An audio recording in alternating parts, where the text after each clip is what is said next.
Oh, also, we won't be using Sirenscape today, so you don't need to use it. I just realized that as we're starting, I forgot to tell the party that. Yeah, we won't be using Sirenscape just yet because this is just some downtime stuff. Meaning, instead, Twitch, I'm gonna play some comfy D&D stuff. I just remembered, Rogic, you asked about the Halid fight a moment ago. I just found that amusing. He was grunting and groaning and yelling and laughing in the background. I'm like, yeah, he's still going. A day later, he's still going. He's definitely hopped up on something. He definitely is hopped up. Yep. No, but you don't need to worry about it too bad. I did want to tell that story later today. So during the time that you guys are making your characters and not going to need me, I want to talk about the Halid fight on stream. Hello. Oh god, you're gonna hear me twice for a moment. Hello, everyone. I hope that you're all having a lovely wintry evening tonight. It's good to be back. I didn't stream much last month, and it's good to be streaming a lot more this month. I want to stream some more gaming coming up for you guys as well. We are still in the River's second birthday of the year. Get everyone a subathon. We are currently at 157 total subs with the bits and the donations under the Ko-Fi that we've gotten already. So I want to thank everyone in the chat in the meantime for supporting me so much this year. You mean the world to me. I also think it either starts today or tomorrow, but I believe that there's going to be Twitch benefits for subbing and rewarding as well during this. Shit, where was it?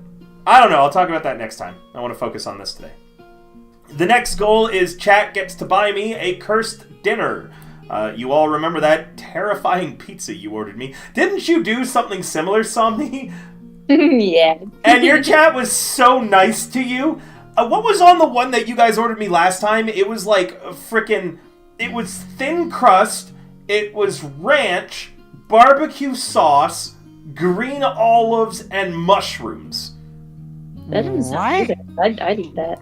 Let's get him a double onion. I don't remember what it was, but it was just really uncomfortable for my tummy. So... Can we get River like a pizza and fill it up with like $50 of onions? Like pineapple and peppers. That'd be a lot. I'm so upset right raw, now. the nice cooked one. Apple slices on barbecue sauce. Ooh, yeah, let's do it. So tonight we Raw are... carrot, not cooked. So tonight we are doing some metagame wrap-up of Horde of the Dragon Queen, because we've already done roleplay of what's going on, so we don't need to do that. I just need to mechanically know what your characters are doing for the next 4 months. I know Doc J and Salacium are in Waterdeep currently, working with the Emerald Enclave. Caleb, Raelin, and Quaseru returned to Tresender Manor in Phandalin, and Tonks and Elivor are in Candlekeep, studying and learning new things after arresting Frulam Mondath, finally. So... we're going to be just doing some downtime stuff, and then we're going to be making new characters for the interim sessions, which we are going through all of DDEX1 of the Adventurers League content, Defiance in Flan. We'll be going through my reworking of it, so this is not official Adventurers League play. Instead, I guess it's River League play. You can take your characters to any river, and he'll DM them for you. Like, go drown them. I get it now. Yeah. Alright. That said, let's go ahead and start with some downtimes. I'm going to go from my most experienced player at doing downtimes to my least, meaning we will be ending with Egg, who, despite playing in my games for now 3 years, I'm pretty sure still doesn't know what a downtime is. That's probably like less than a year, River. Come on. Egg, I just wanted to clarify with you, and then for a very long period you can start making your new character. Again, that is how everybody split up.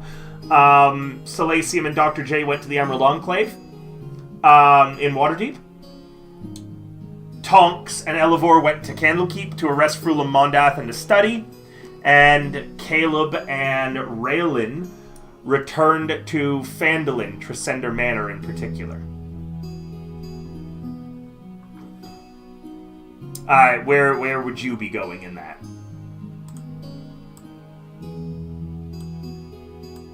Egg.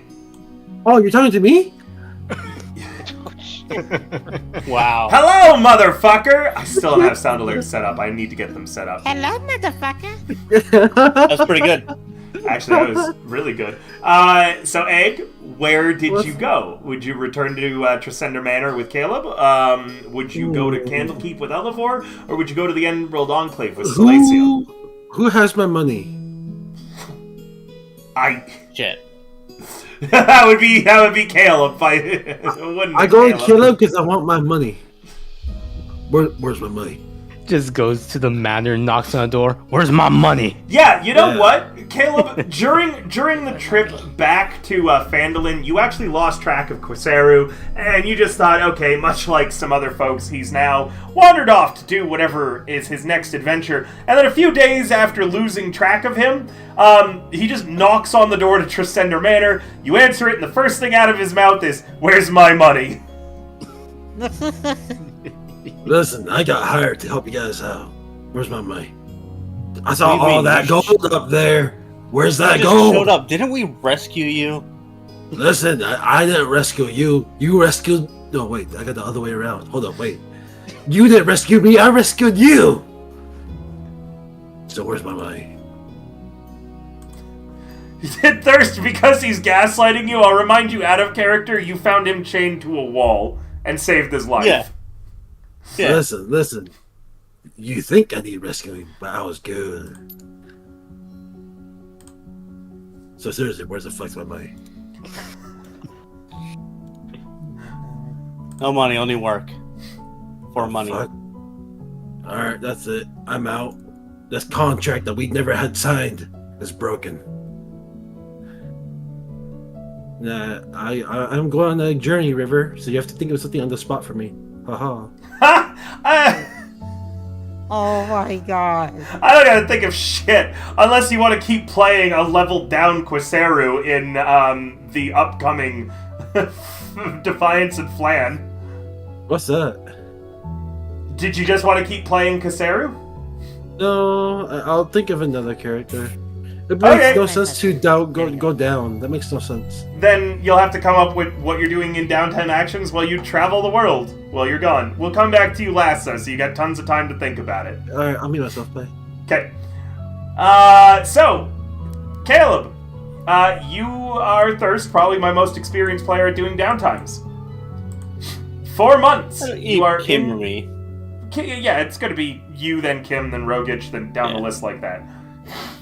So, Caleb, you're in Phandalin. You have Raylan on hand to roleplay with as much as you'd like.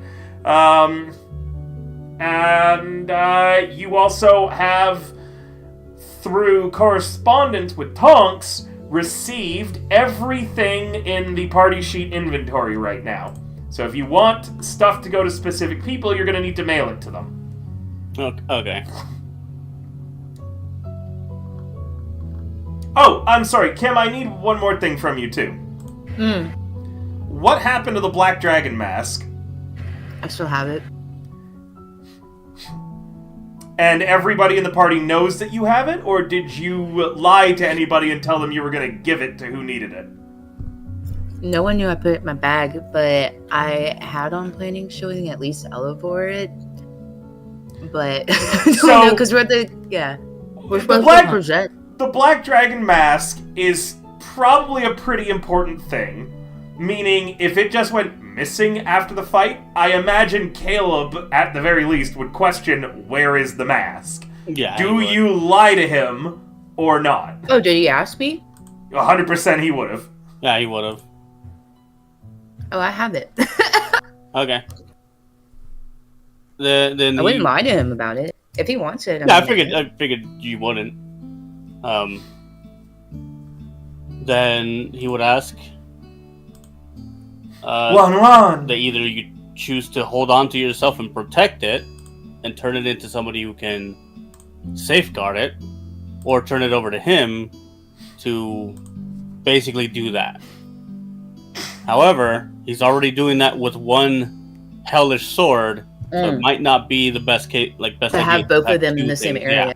And part of me going to Candlekeep too is River. I kind of alluded that I wanted to research more about the mask.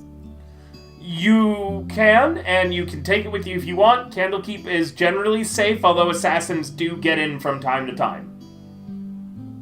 It's a risk I'm willing to take. Hopefully All I right. don't die. Elevor, you are made aware that Tonks has this with her in Candlekeep. I don't think we should be holding on to that personally. It's quite a powerful artifact. It would be quite easy for the cult to just take it back from us. If they have it in their possession, they're one step closer to summoning Tiamat. You can donate it to the Avowed. It's That's not... people in Candlekeep, right? Yes, the Avowed are the people who run Candlekeep. They aren't going to be as great at keeping it safe as maybe, say, the Blackstaff would be, but that way it is here, and you can study it while they watch over it. Well, Yeah. I have ulterior motives to want to give it to want to give it to the Blackstaff. Yes, you do. I'm trying to brown nose, but Oh, you want to give it to the Blackstaff? Because I mean, I'm pretty okay with studying it here. And maybe, I don't know. well, why couldn't we do both? Why couldn't we study it here and then give it to the Blackstaff? Doesn't have to stay here, right? Yeah, but you know, I just wanted you to know I have this, so Right. you know, in case I go disappearing or something, you I never find my understand. body. I understand. Well, why don't we give it a look, see if we can figure out what it does, and exactly how powerful it is, and then we can decide what to do with it from there. But I do think it is best in the hands of somebody who can protect it from the cult. All right. Okay, cool. Good to know. Just needed to know what I was doing. Meaning, we go back to Caleb. What are you doing for 4 months, 120 days, the entirety of winter? I don't know if it'd be the entirety, but should I imagine it'd snow in winter, right? Yep. I'm from a desert. Like, snow is foreign to me. It's not... Um, yeah, you are south of Neverwinter, which is pretty famous for it never actually snowing in Neverwinter, despite how north it is. I believe Phandalin. One sec. I believe Phandalin should still get some snow. My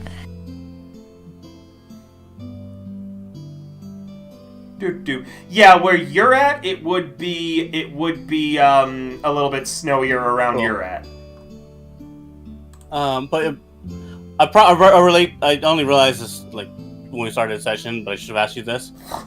What would it take to rebuild the manor?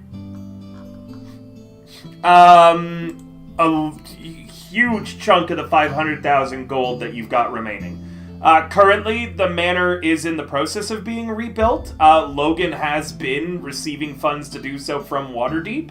But it's not if you wanted it to be an actual, like, guild house with funding and extra gear for people and to be a headquarters, you're gonna need probably the majority of that 500,000 gold. And the 4 months to do so. You won't have to do it yourself, so I'm not going to make you use up downtime actions to do so. I consider that your downtime actions are like your personal stuff that you're pursuing alongside your work with establishing yourself as a legitimate faction. Okay. So I'm taking downtime, but I'm also doing faction stuff. Yeah, you're going to be super overworked, basically. Yeah. For the this winter month is Caleb not getting really any time to sleep.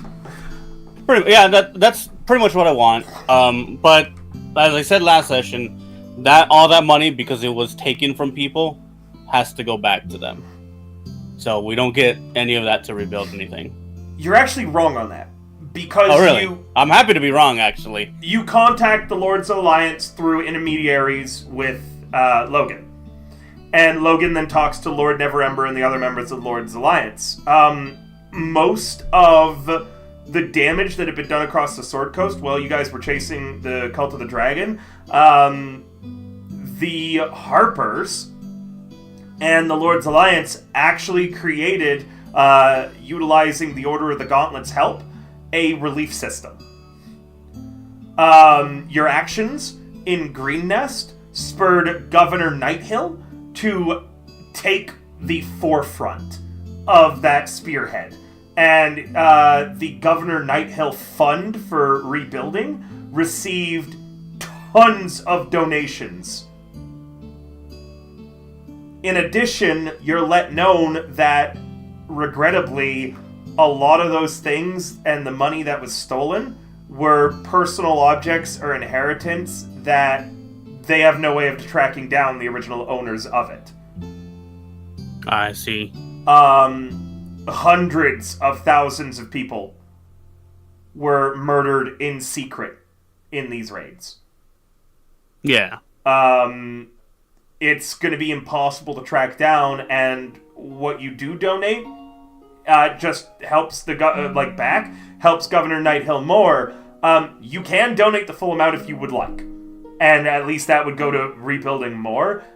But through, again, the Lord's Alliance, they recommend you keep a large portion of it to fund your war effort against the Cult of the Dragon, saying that you could probably use that money a lot better than the completely destroyed, wiped out towns that they would have to literally rebuild from the ground up. Most of these people who had their homes burned down have already been rehomed or gone somewhere new, and the small towns that literally just do not exist anymore because they were razed to the ground and the earth salted by the cult, there's no point of them focusing on trying to rebuild those. Right. So you do have enough of a chunk left over to put it forth to rebuilding the manor and starting your faction if you'd like.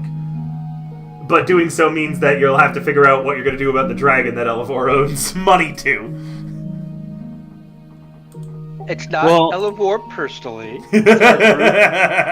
Generally. It was Elevor and Elaine. I made the deal on behalf of our group. Oh, we all owe so much money. Yeah. So the amount of money, is it like a ambiguous amount? I would say we use it for the manor and then that's it? It is an ambiguous amount. You either use it for the manor or you use it for the dragon, and then I give it a specific amount if you're using it for the dragon. Sorry, Elevor. We're using it for the manor. Alright. Yes. Hey, don't apologize to me. He's going to come for your neck just as much as he's going to come for mine. Now I'm going to go get you, and we're both going to have to deal with this. Caleb. Is everyone just going to go to the bear now? Yes. There are two ways we can set this up. Okay. One, I can create my own sort of light rule set for dealing with your faction stuff. Or I could try to find something that's been homebrewed. Up to you. Or we don't even need any rule stuff, and we can just use it mostly for roleplay. I vote to the last one personally. No, we could do that. Okay. If that's gonna be easier for you. In that case, over the next 4 months, you have several things built. A vault capable of storing magical items, somewhat safely. You have rooms built, which every single party member will be able to describe their room in Tresender Manor. You have a small library built, a war room built for planning and maps and things like that, as well as you build and hire staff to run this all, including a small armory. Phandalin is still very much a small town, and it will probably always be a small town. The manor is now more of a fortress than a manor. You're going to need to come up with everything that a faction would have and give it to me.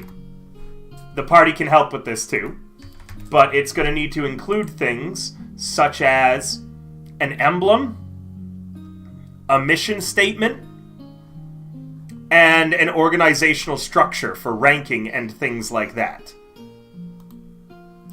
I would recommend researching how the 5 factions in D&D currently operate, as well as what they offer, and then decide what your faction would be offering. Okay? Yep.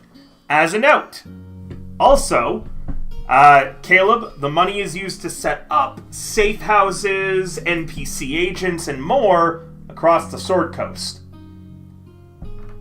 Background and picking to be a faction agent of this faction is now an option that you can do.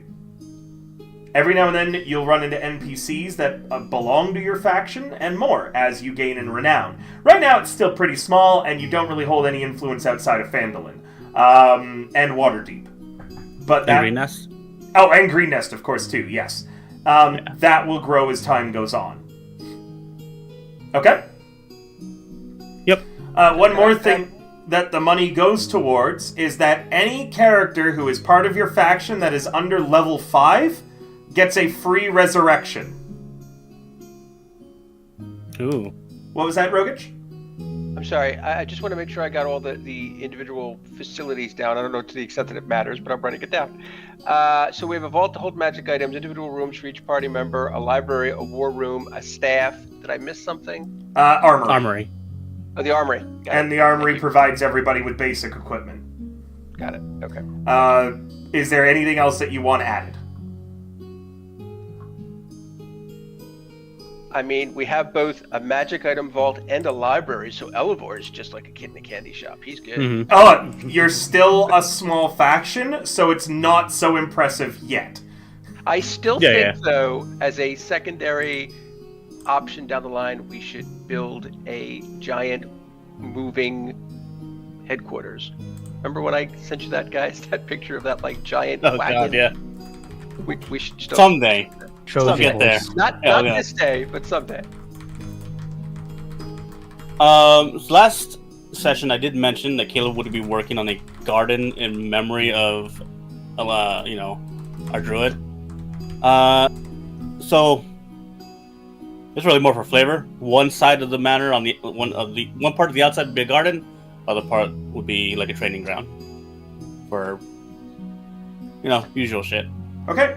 Does anybody else have anything that they want in their faction's headquarters? Somni, Dr. J, Doddle?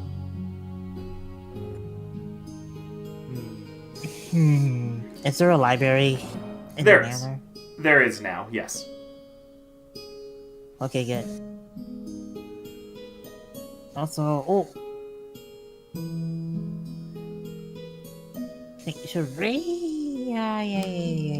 yeah, actually, I'm thinking about, like... You know what?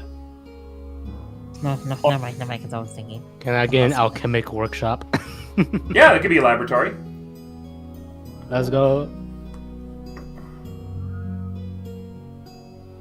So it doesn't have to be. It's not the way I'm seeing it. It doesn't have to be like an extra room in the main hall. One of those memorial sites for all the people we've lost in this campaign. Can there be a nautical room? Like a room that has like a map of like the ocean and... There absolutely could be, but that would probably be better served to a player's room because Phandalin's landlocked. Okay. Oh yeah. I mean, I think Raylan would need that for a research he's gonna do for his downtime. Okay. So anything I'm adding is just to flesh out what the place looks like. Yep. Last you can thing. type it all to me too if you come up with anything later. Yeah. But there's this last thing. So like if you walk in, the end of the hall, the main room, a sword, just hanging there on a wall in the middle. That sword is Talon, the sword that's been sitting here the whole time. Oh yeah, did you want that added to the party sheet? Is anyone going to be taking Talon, or? It's the one that you found in the manor. It was Logan's. No, it was Virgilo's. Oh, Virgilo was using Talon. I thought Logan used it. Pretty sure Virgil did. Yeah, Virgilo must have then. So, Yeah. Sword? I'll keep it on my inventory sheet. I want to see first who would use it, which actually might be Elivor. So we'll see. Talon's sorry, a long I sword, zoned isn't out it? for a minute. Oh, it's a long. Yeah, that's right. It is a long sword. Yeah, I can only wield short swords. Yeah. Okay. I'll think about it. Somni, you can Yeah. cut in to tell him stuff like that. It's totally okay. Thirst, could you put her spells on the screen, please? Oh yeah. Yeah, you can DM me too, because it's with all the chatter. That's gonna be the easiest way to do this. Mm-hmm. So, all right, Thirst. If that's the case, you can just DM me artwork for whatever, or a description for what your flag and emblem looks like. You're probably going to need to name Tresender Manor like something new as well, unless you want it to be still called Tresender Manor, even though it's kind of like a fort now. Yeah. You'll have to describe what the building looks like to me. You're going to need a slogan. You're going to need a mission statement. Like, I'm going to need a whole faction write-up from you, especially what it's called, because I don't know if you're going to be called the League of Ordinary Adventurers still. We did come up with an. Ooh, exciting. It's pretty simple. This whole time I've been like trying to think about it, and I just couldn't. Nothing really came to mind that like fit the group. So we're keeping it kind of simple with Knights of the Sword Coast. Okay.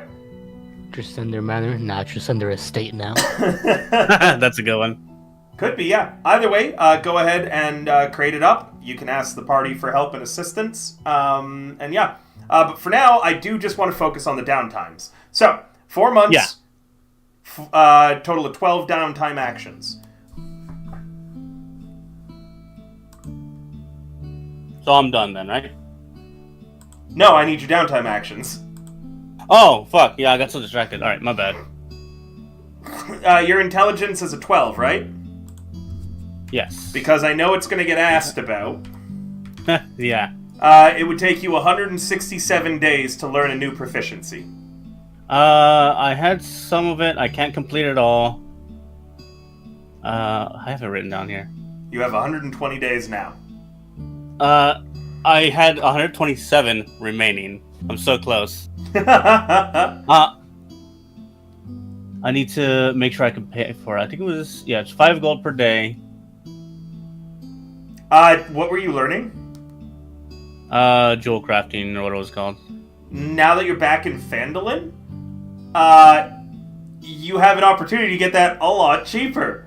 As being in Phandalin, you get a letter. Oh?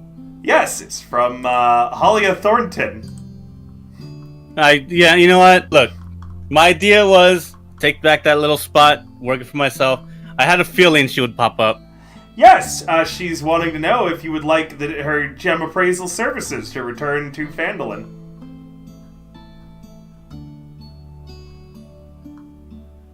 God damn it.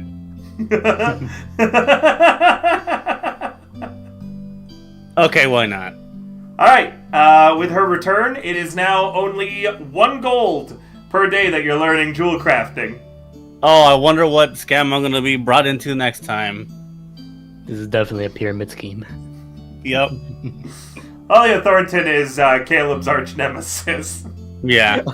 She's very librarian looking with something just really big eyes. Smash. Right, you know what I mean? Yeah, Smash is a thing. Say smash? Alright, regardless, are you just going to spend the whole time learning jewel crafting? Yeah. Okay, cool. That's 120 gold, and you're 7 days out from actually finishing. Mm-hmm. Okay. We'll get there. Tonks. Yes? Candlekeep. I'm a Candlekeep, baby. You told me that you were going to spend 100 days learning proficiency with an herbalism kit, correct? Yes. Please, someone needs to make pods.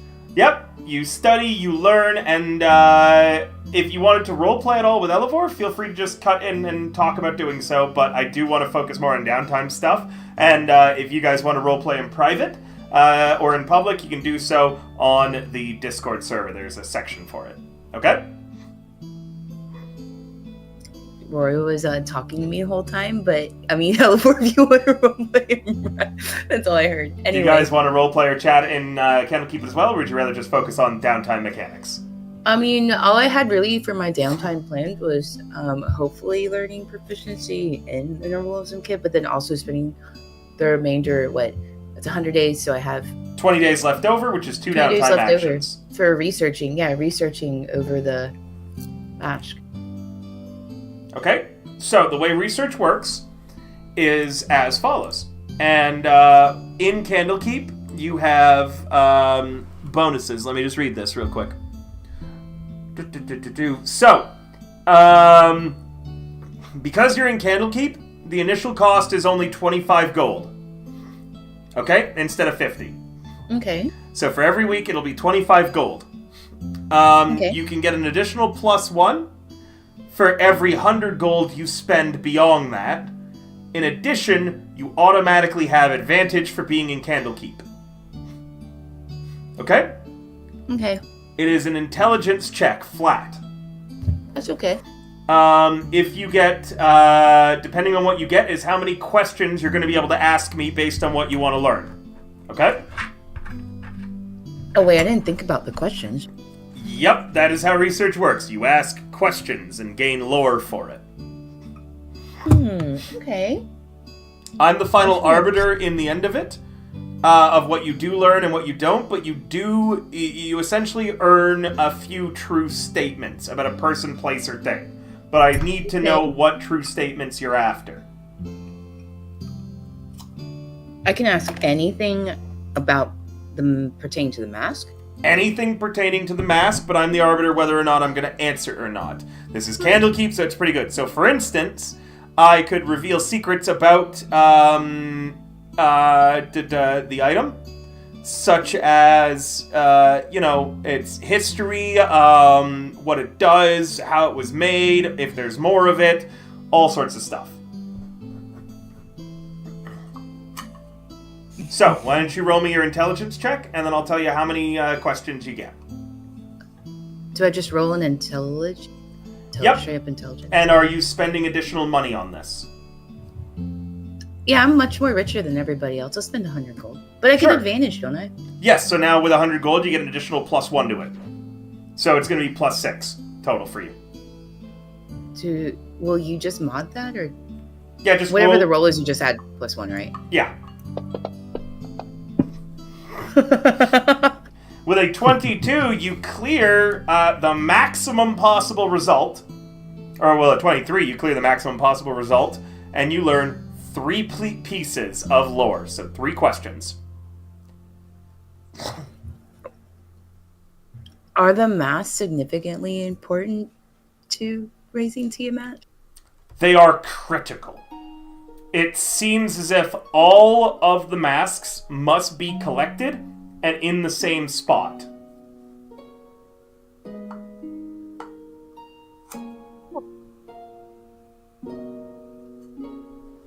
That's one statement. Okay. Wait, but I don't know if it's true or not, right? No, they are all true. Oh, okay. 100% truth. Oh, wait. Oh. So I get 2 more questions? Yep.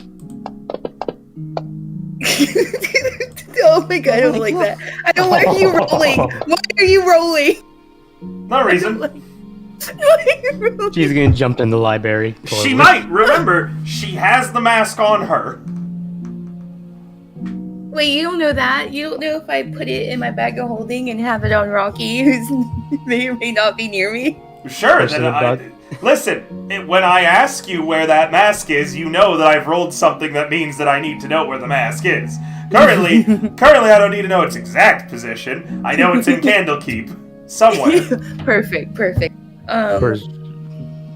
And I know there's a lot of people looking for it.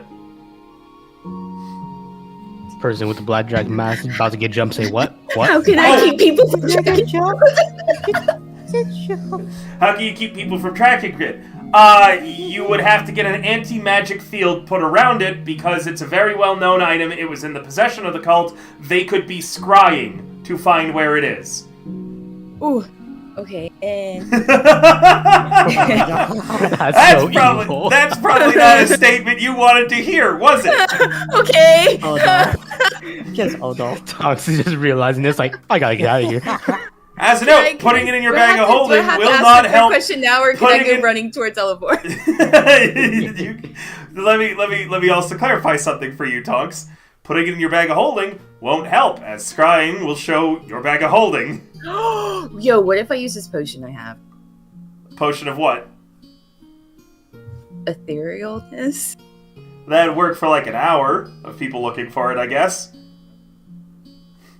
But they've got 120 days and 12 downtime actions to try to figure out where the Black Mask went. Oh my god. Did you not consider that? You did, you told me.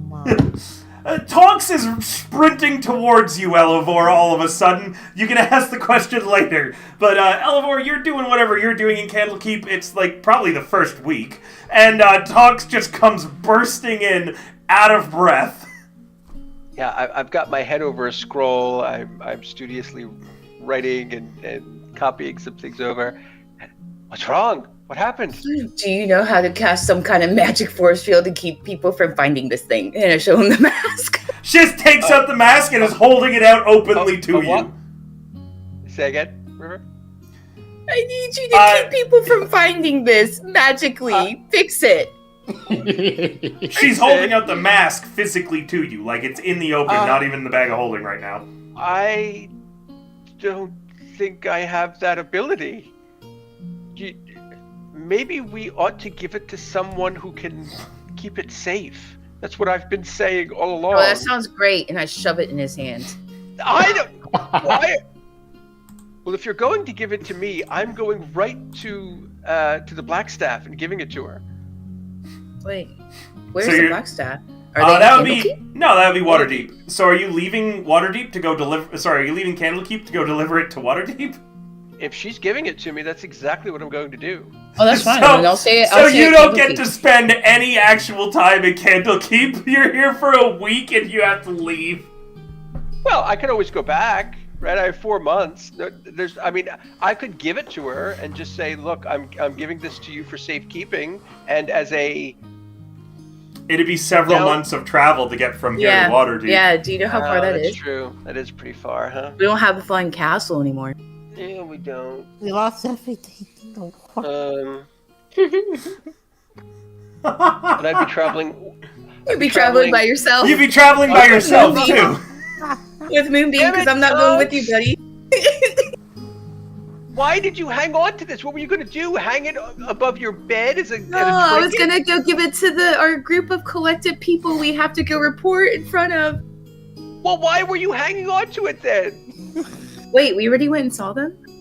No. Bailey said he could deliver it. Oh, I didn't. I kind of tuned that guy out. He tried to kill us like 3 times. I Like, he's dead I to wasn't me. even there. Elevor walked away. I can't wait to get to Somni and to talk about Waterdeep and what's going on there with her. I have something special planned for her and Doc J. Okay. We'll see. Trying to get my weight. Fine. Maybe Try we just ask Candlekeep for help watching before we deliver this to the Blackstaff. Are they going to be okay with Well, that? no. Well, let's put it this way. Could we ask? Maybe we could get it. Maybe we could get a teleport to Waterdeep. Oh my God, you're a genius. Forgive me because I haven't done any reading on the intricacies of Candlekeep. Maybe I should have. But who's the man in charge, or the woman in charge, or the person in charge?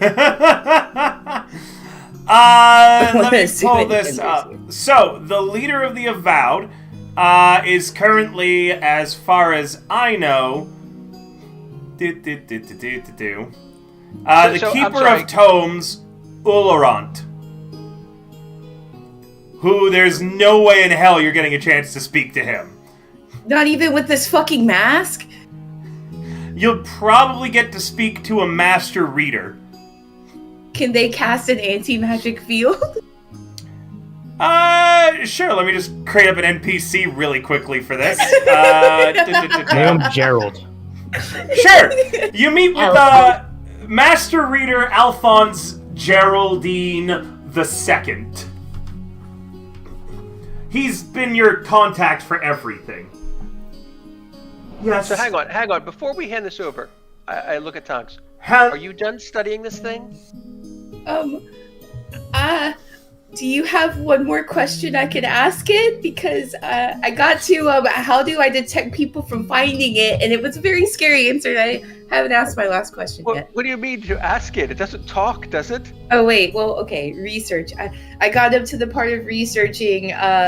It just was very triggering. She's currently holding a book. She's currently holding "Scrying and You: Ways of Going Undetected," and she turns to a page that just has "You're fucked" written on it in all bold.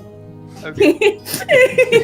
Yeah, I got to this, and It's I don't know what to do now. The title of this chapter is "What do you do if you have a legendarily magical item?" It's a flowchart, and it just says... You know how there's like the college textbooks that are like, the ones that prepare you for school, and then you have the dummies version? I got the dummies version right now. Scrying for dummies. Step 1, gain legendary magical item. Step 2, you're fucked.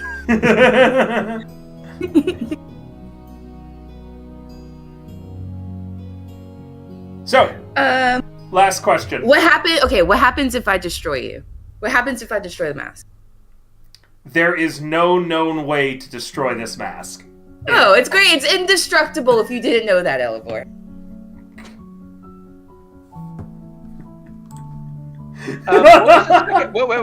What was the second question? So I wrote down that they must all be cut. I asked. No known way to destroy it. Yeah, and you need like an anti-magic field to keep it from being found, and all the masks must be collected and in the same spot to rise Tiamat. Got it. Okay. So, all right. So now we're in front of this master reader, Alphonse Geraldine II. Do you have the mask, or do I have the mask? I gave it to you last. Okay. Do you want me to put it in the party inventory for you to pick up? Master Reader Geraldine, might we have a moment of your time? yes, how can I help you today, my son?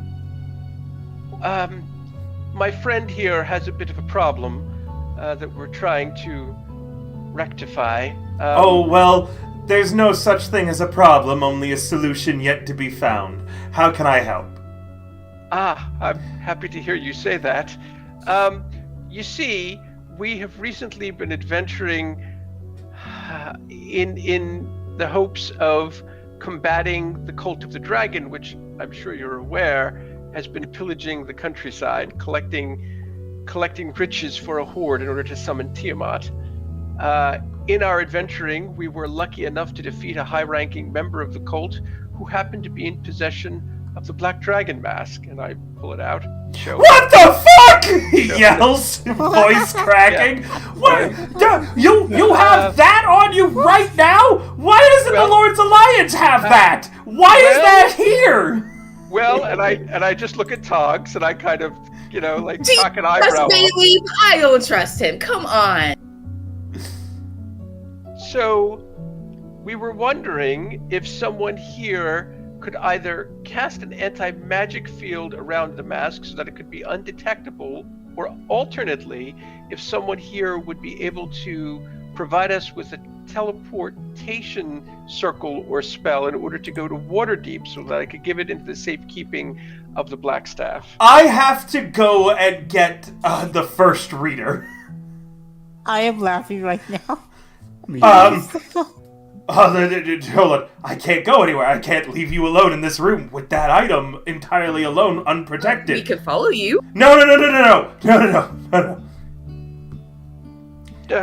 And he casts a spell, and a tiny door appears. Go in there.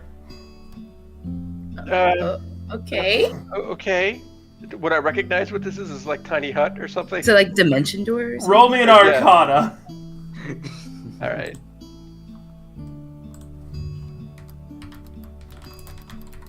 Can I just help Elf, or you give him advantage? Too late. Oh, never mind. He doesn't need it. Close to one. Elivor, he's cast Mordekainen's Magnificent Mansion. So we're on a different dimension now. That's good. So even if they try to find it, they can't because we're on a different plane of existence. If you go through the door and wait in the mansion, yes. Good. All right. Come. We'll be comfortable here. And in the meantime, no one can find us with the mask. Can you send your finest potion master to come with me though? Because I paid someone to You're learn not this. going to be gone. It's not going to take very long. I imagine First Reader Tethora will wish to be here immediately. Okay, perfect. I walk through and join Elevor. All right, you walk through, and like, he didn't put much thought into what the inside of the mansion actually looked like because it was so hastily casted. But it's basically a vault that you're in with like 2 chairs in it and nothing else for the time being.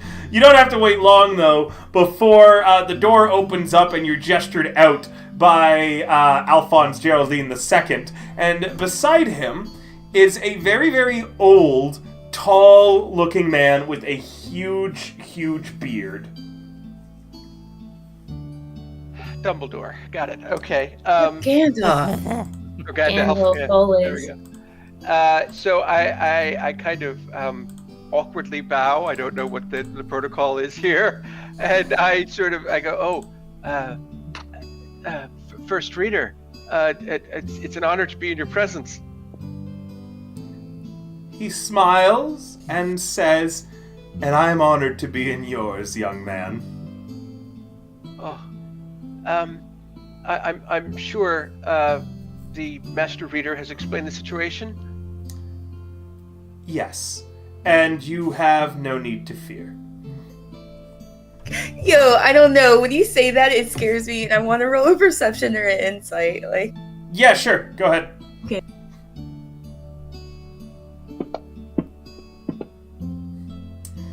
This man, you honestly feel that. As he says that, this guy is a level 20 cleric and has been the first reader of Candlekeep since the time of Troubles. oh, okay. That puts my mind at ease. His patron deity is Mistra, if that tells you anything, Rokich. Thanks. He's sorry, mixed. sorry, He's that's a cleric who worships the Magic? Magic, yeah, the deity of magic. Yes. He's Arcane very, cleric or something? very old. You can tell that he seems to be wise and soft-spoken. He's very dedicated to Candlekeep and loves it with all of his heart. And he smiles gently at you and he says, "We will take it and put it in our vault where it will remain." I don't mean to doubt you, but it will be safe there. It should be. The vault holds other magical powers and items, but if you'd like, we can have it sent somewhere else. The mask is yours, after all. Should be? I sidebar with Elevor. When you've First lived reader. as long as I have, young man, you learn that nothing in life is guaranteed. Did Tonks want to speak with me off to the side? Yeah, sidebar. Okay. Do you still want to send this to your, like, person on the other side? Are you cool with this? Oh, stuff? Suba, thank you so much for the subscription. I'm sorry I only noticed it now. None of my sound alerts are working. That puts us at 158 total subs on the River's second birthday. Get everyone a subathon. way. Let's go. Ooh. Next goal is at 175, and chat orders me a very cursed meal. Because he seems like he's okay with us sending it to Blackstaff. Well, I don't like that. that's What's the it's somebody else. egg. Oh. Yeah, it's egg. I don't get the impression that he's offering to send it anywhere. I think he's offering to protect it here. Young I'm man, not trying to piss. Yeah. these Yes. people. Yes. I recognize it's a sidebar, but I wanted to clarify to you. The mask is yours. You are the ones who claimed it. I am offering to send it wherever you would like. I believe I've been informed that you are part of a fledgling faction. It's true. You could always have it sent back to your leader or your headquarters, wherever it is. I'll tell you one thing. The weave of destiny and fate will have whatever may be, regardless of any preparations we take against it. What will be, what will be. If you are worried of the cult regaining the mask, and they are fated to do so, it will not matter whether it is in here, whether it is with the Black Staff, whether it is in Baldur's Gate, or whether it resides in your own vaults. So I look at Tonks. I nod respectfully to the first reader, and I look at Tonks and I say, I think it would be best in the hands of the Black Staff, but I'm happy to hear your opinion on the matter. I don't think I can add any more titles to your name, my liege, but whatever you think best. But also, like, I don't want to bring harm to these. I don't want to bring harm to this guy. He seems like a cool guy. If we keep it here, I don't know how much longer until people come here. You know what I'm saying? So I want to get it away from here because I kind of want to stay here too. I will turn to the first reader and I will say, First reader, I appreciate your offer to keep it here, but we certainly wouldn't want to endanger the great scholars of this place. We think it would be best kept in Waterdeep, in the hands of the Black Staff.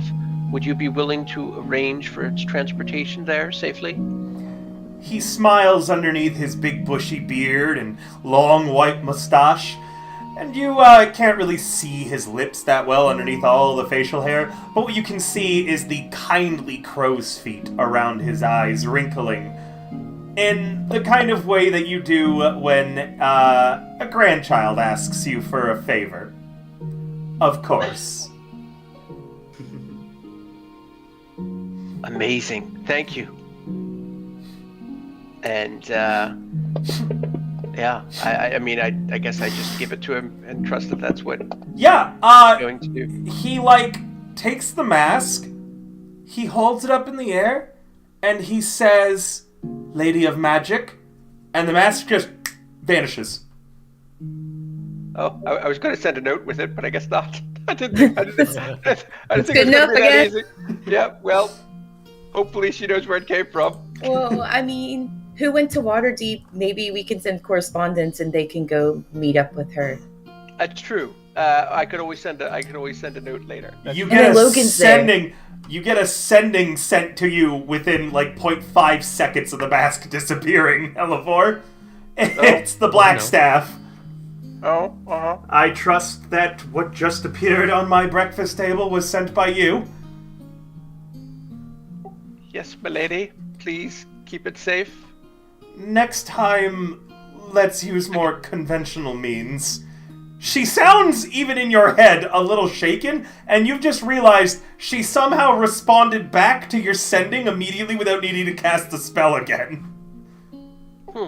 I had not expected the goddess of magic to appear in my bowl of cereal. Oh. Well, am I able to respond back, or? Yeah, you feel this weird, extremely powerful magic connection between you and the Black Staff right now. And the old man before you is just knowingly smiling. Yeah, you got that. You're in her DMs, so hard. Hey, girl, what you doing? Now, I will be at Waterdeep as soon as I can. I'm sure you understand. We've got quite a lot going on, but I trust you to keep this safe. And I have faith in you as well. I look forward to seeing you again soon. Again, more conventional means next time. I did not... Mistral showing up was a little much. Well, it seemed the best course of action under the circumstances. I apologize for the inconvenience. And with that, you feel the connection sever. Yep. She hangs up. You glance up at the old man smiling knowingly before you, and he taps the side of his nose twice, puts his hands in his long flowing robes, and begins moving out of the room. I kind of bow respectfully, and then I follow him out. We're still in the Alphonse's mansion, quarters, yeah. No, you're outside of it. Oh, okay, yeah. So I just sort of bow respectfully, and I'm just sort of shaken. The whole thing was very unexpected. I didn't expect to be speaking with the first reader and all that, and I don't know what to think of all of what just happened. I was just in direct contact with the black staff. Everything has just happened so quickly. But I'll get it together. For a moment, you legit felt your part of, like, the weave legit created a tunnel between the two of you. That's some good shit right there. Yeah. So the dude that you spoke to, the first reader, by the way, is legit protected by 3 different deities all at the same time without him really knowing. Any attack against him immediately gets countered by a wall of force and 3 magical symbols that just randomly show up to protect him. This dude is like the most well-liked person in the whole world. Yeah, I don't think any of us were gonna plan on attacking him at any point. Yeah, it's just more I'm scared of you just tricking us, River. Oh, who knows? Maybe I did. Who knows? Maybe I did. You're a bastard. God. All right, Tonks, by my count, you've got 1 week of downtime left. Wait, what? After the health? Yeah, after the research. Yeah, you got one after doing everything. No, wait, I thought the research was the 20 days. No, that was 10 days. You've got 10 days left. Wait, I thought we had 120 days. Yes, you took 100 to learn your herbalism kit, right? Yeah. Oh, and so I then have you 10 took days still 10 left? doing one set I'm of just research. gonna make some health pots. Fuck it. All right. I love. Who was that? Somni who giggled at that? All right. Might as well. In 1 work week, you could make 1 potion of greater healing for 100 gold, or you could make 10 potions of regular healing for 250 gold. 10 potion. 10 potions. I have the gold. Wait. So I already spent 300, right, to learn it. Which I was gonna say, but I figured you would say no because I can make any tools. So technically, I wouldn't be using any of their tools, but I don't care. I'll still pay you the 300 gold. Yeah, it's not just tools. It's also like you're So learning how like to use the kit. It's the reagents. It's gotcha. Yeah. I figured that was the case. So 300 and then 200. So I have like 300 gold. Yeah, I have like 300 gold. So left it's over. 250. Yes, it is 200. Wait, no, you didn't spend 200 on research. You only I spent have 852 gold. I'm minus 300, right? And then minus for learning 1. it. Yeah, and then 125 for the research. Wait, hang on. You only spent 125, Kim. Oh, nice. I thought it was 300. No, for the research you spent 125. For the herbalism kit, you spent 300. But I can craft an herbalism kit myself. It's not about using the kit. It's the learning to do it. Okay. It's 100 days of I need to buy pen and paper. I need to buy these 300, plants. And then you said 125. Yeah. So that's 425. And then how much more? Another 200. It's 250 to make the 10 potions. 250. And that's it. 852 minus 675. Yep, and that's how much gold you got left. So what are I you have doing for your last- 177 gold left. Alright, Yes. and that's it for your downtime actions as well. We're 2 people down. Elevor, we're in Candlekeep, and you're my 3rd most experienced player in my games. So downtime, what are you doing? Okay, so I'm going to spend a lot of time working on training Moonbeam. I had started that a little bit here and there. I'd kind of gotten around, kind of fell off the wagon in doing it because it was expensive and we were on the run for a long time. I think my limiting factor is going to be money because you told me it's 2 gold pieces per day of study. I have 43 days down, 110 left. I guess to complete the study, and I don't know if you had intermittent goals every so many days or what, but I want to dump as much time into that as I can afford, I guess is the bottom line. So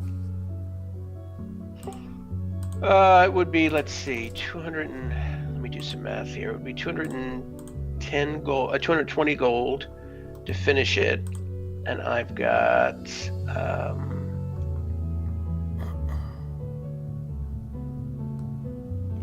oh, I got a bunch of platinum too. Actually, what's it? Platinum is 10 gold. Is that right? Yes. Okay. Oh, well, I'm fine then. All right. Then I will spend. How many days did I say? We have 120 total, right? Yes.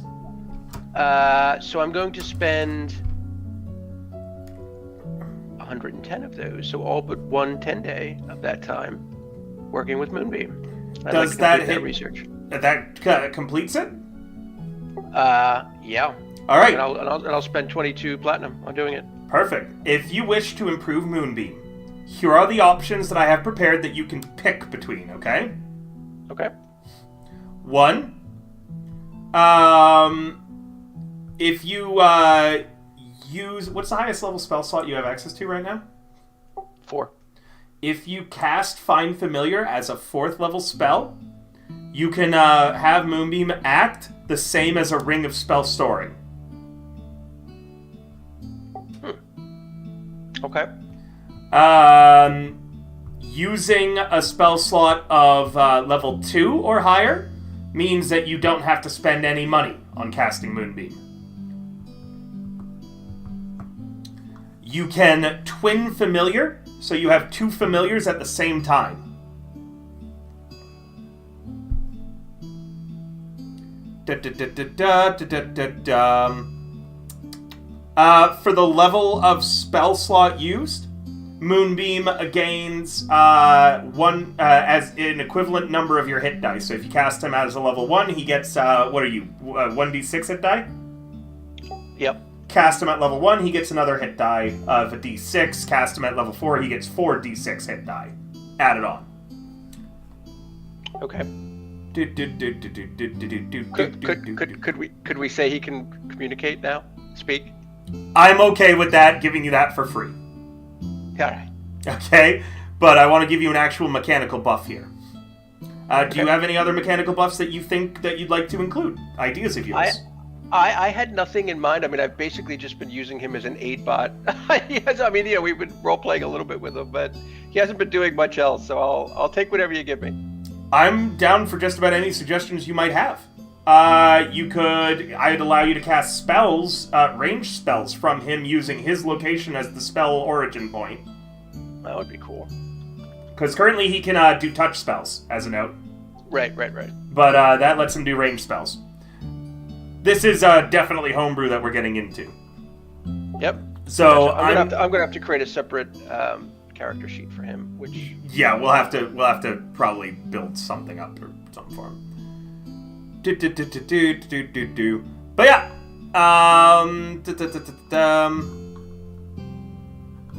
so those are the ideas that I have right now. seems good for now. I mean, I guess if and when I get you get to pick one of those. You get to pick one of those. Oh, I get to pick one. Oh, yeah. Okay. Yeah, I'm not giving all of them to you. You pick one of those. Okay. I was getting greedy. I was like, yeah, all right, you're like, damn, I'm getting everything. I'm spoiled. Yeah. Let me see. It's that king syndrome. It's what? It's a king syndrome. King Spark figures get a little cocky. Let me. I like the idea of being able to copy him, to doing a twin familiar, because I think that could be most useful in combat. You'd still only be able to command one of them as a bonus action, so the other one would have to be an action to command. Okay. But that does mean that you could scout in 2 different directions at the same time. Right. And then if you wanted a different Moonbeam to do something as well. Just in actual, like, when we get to turn-based combat, it's gonna get a little chunky controlling both. You've only got so much brain, after all. Yeah. I'd also be down to just automating Moonbeam, where he could just... You don't have to use a bonus action to command him anymore. Just making him like a Like what? How do you mean? You know how you use a bonus action right now to command him and tell him to take an action? Right. I just have that be a free action to command him. As an option? I just picked that as an option, is that what you're saying? Yes. So he doesn't waste any action, really. Yeah. Well, that's probably the best of the options then. And I can have these other options for later when I level up? Is that the idea? Yes. Mechanically, though, just to let you know, changing it to a free action means I'd be ruling it as interacting with the environment to command him. Meaning that if you were to, again, later on, get 2 familiars down the way, you have to interact with an object for both of them, which would wind up costing an action in the end. Does that make sense to you? Do you understand? Yeah, sorry, I was just typing that down. Yeah, it'd be the equivalent of opening 2 doors in a turn, basically. Right. I gotcha. Okay. Yeah. All right. Yeah, let's do that. Let's do the commanding him as a free action or an interact action. Perfect. All right. Yeah, Awesome. Moonbeam, you feel Moonbeam, as you train him, gets better at acting on his own. He gets more of a sense of individuality, and he reacts way faster to your commands as the spell that you use to cast Find Familiar strengthens your bond with this little spirit in particular. Soon, the two of you are inseparable, and you find yourself finishing each other's... Sentences? Sandwiches is what I was going to say, but Okay. yeah, sentences works too. Well, I bring Moonbeam to Tonks in Candlekeep. I find her, and I've got Moonbeam on my shoulder, and I say, I turn to Moonbeam and go, show her what you can do. Talk to her. Say something. Sup? Because they know that I communicate with Moonbeam telepathically, but Yeah, sure. You prompt him. I've never heard its Moonbeam talk ever. You prompt him to say something, and he just stands there staring like an owl at you, Tonks. He doesn't say anything. Stop messing around. Show her. We spent weeks doing this. Come on, show her. Moonbeam preens his feathers. You can hear him in your head, Elivor. He's giggling quietly. I look at Elivor. Oh, this is gonna be so shade. I'm so sorry. Can I magic tinkering? Can I magic tinkering a little owl that says hello? Yeah, sure. You have you create very swiftly out of scrap a little clockwork owl that goes, "Hello." Moonbeam looks up and says, "I'm way cooler than that thing," out loud for you both to hear. What the fuck? I got it. See? And all it takes is a little pushing. He can talk to you guys now. I was just trying to prank, boss. Now I pull him in closer, and I'm just like looking around. Right, he's a familiar, but I don't have a familiar. I want to know how that shit works. I'm not trying to take him apart. I'm just inspecting him very closely. No. Let's not disincorporate him, please. No. I don't know how Moonbeam feels about that though. Well, he can tell you now. Yeah. I poke him here. I prod him there. I lift up a wing. Hey, be gentle. Be gentle. He's got feelings. Oh, that's so cool, man. That's awesome. I give him back. And hopefully he flies after I'm done poking and prodding. Yeah, he flutters around a little bit. Oh, Koo, thank you for the follow, Coochie. I'm so sorry, my sound alerts are still off. Ooh. Santa? Alright. Last 10 days of downtime. You got 10 days left. 10 day left. So I want to work for the last 10 day. I want to also ingratiate myself somewhat with the readers here and at the Candlekeep. So I will. Can I work as a scribe, just kind of copying texts for them? Yeah, sure, and they'll pay you for it too. Exactly. Yep. Earn back some of that platinum I just used. You're proficient in scribes tools, right? Ooh. I don't know that I am. I don't think I am. I just figured I could use a quill and ink. Didn't realize there was such a thing as scribes tools. There actually is a tool set for scribes tools. Well then. You can roll me a history or something then instead. I'll allow that. Or a flat intelligence, whatever works. Do the intelligent. Arcana, anything intelligence based really can handle in Candlekeep. Go ahead. Well, I'll give you a history. You know what? I'm gonna use my inspiration just cause I Do want to it. impress these guys. So I'll do this at advantage. Make a good impression, man. Nice. You're in a total Dirty 20. of 15 gold pieces. All right. Hopefully, I make a good impression. Yeah, you did. They like having you around. You're welcome back anytime. All right. Okay. Okay, that's all I got. All right. Somni and Dr. J, you two, I would say, are the next most experienced players. What would you like to do? Ooh, Doc, you're first. All right, Warlock, you're up first. All right, so first week. You are currently in Waterdeep. Do you need any information on the City of Splendors? Yes, some basic information. Waterdeep is known as the Crown of the North. It is the most important and influential city in all the northern of the Sword Coast, perhaps in all of Faerun. It is a truly marvelous cosmopolitan city of great culture that attracts the most talented artisans, artists, and scholars from across the realms.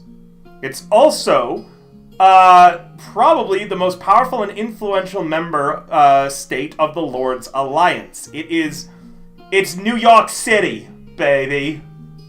Oh, really? I was thinking Fantasy Venice. It is huge. Me too, actually. Waterdeep is a massive, massive city. I have an older picture of it here that I'm just going to post in there. And then I actually believe I have better pictures of it that I can put in Fantasy Grounds while you're looking at that one. Whoa, that's a big city. Yeah, Waterdeep is huge. There's all sorts of different stuff that goes on in Waterdeep, including there's like legit magical street alleys that no one's been able to figure out mysteries of or solve. There's literally one alley, I think it's called 12 Knife Alley or something like that, where there's just a bunch of magical knives floating in it every second Tuesday of the month, and if there's like challenges to sprint through the whole thing without dying. I love it. This is a top-down map of the city.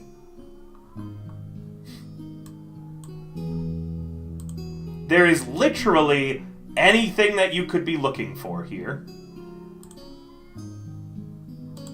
For another map of Waterdeep, there's that.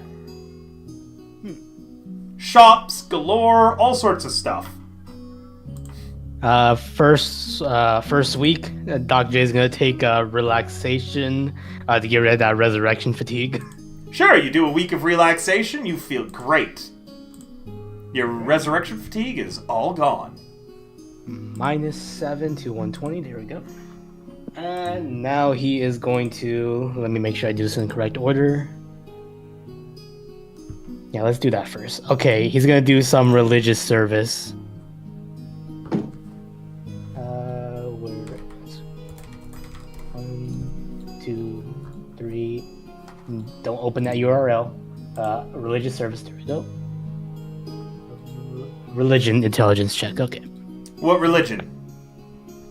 Okay, let me look at the name again. There's a lot of religions in Waterdeep. Ilmater. Ooh, Ilmater. Okay, yeah. I don't think that there is an official temple to Ilmater here, but that's you'll still be able to find enough.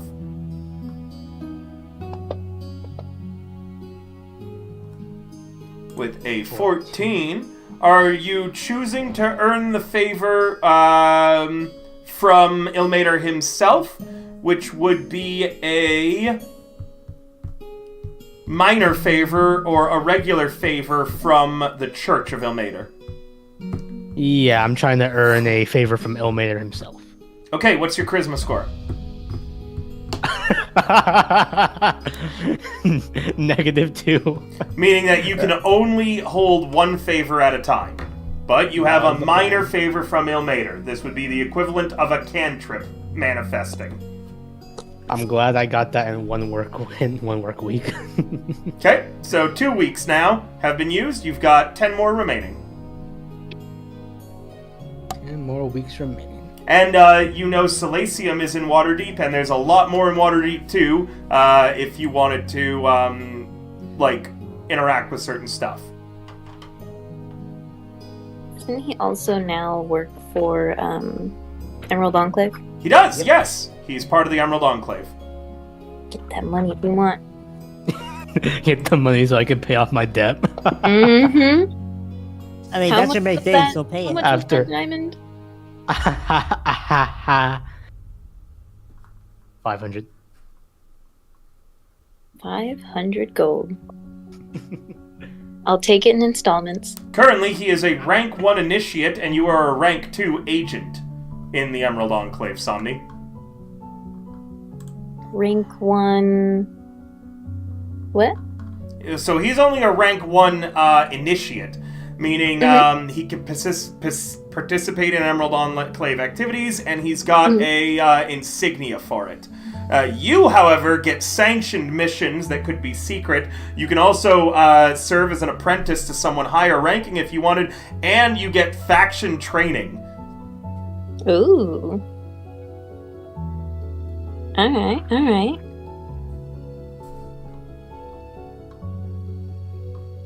Let's see, work. There it is. Oh yeah, Doc J's gonna do a little bit of work. Inventory. And is there like anything specific that he has to do, or kind of like choose? You can choose. Or kinda like, What are you trying to do right now? What downtime action are you taking? work. Okay. Yeah, I'd say you you'll probably- do some missions for the Emerald Enclave. They're all nature themed, so something involving nature.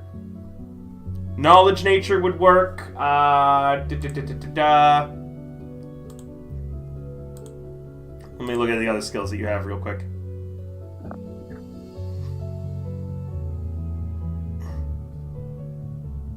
Animal handling would work too. I'll go with animal handling. Sure. And are you doing this 10 times? I'll do it 5 times. Okay. The first week, you earn a total of 40 gold pieces. 40 gold. Okay. We're gonna go with that again. Oh, disregard what I'm rolling and just carry on.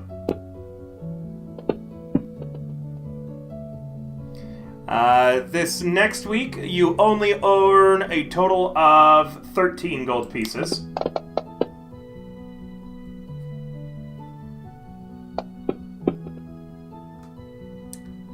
You earn 2 gold pieces.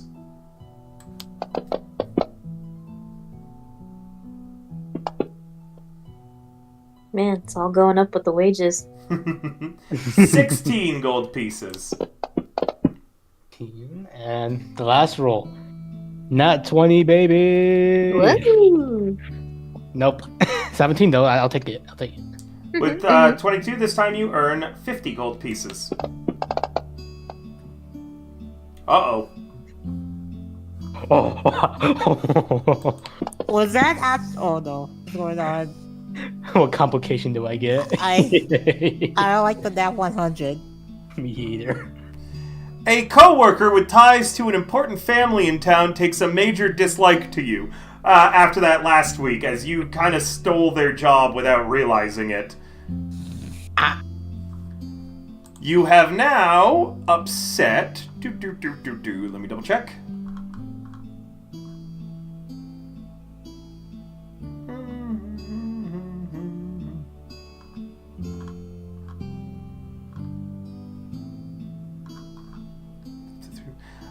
The Temple of Gond is quite upset with you as of late.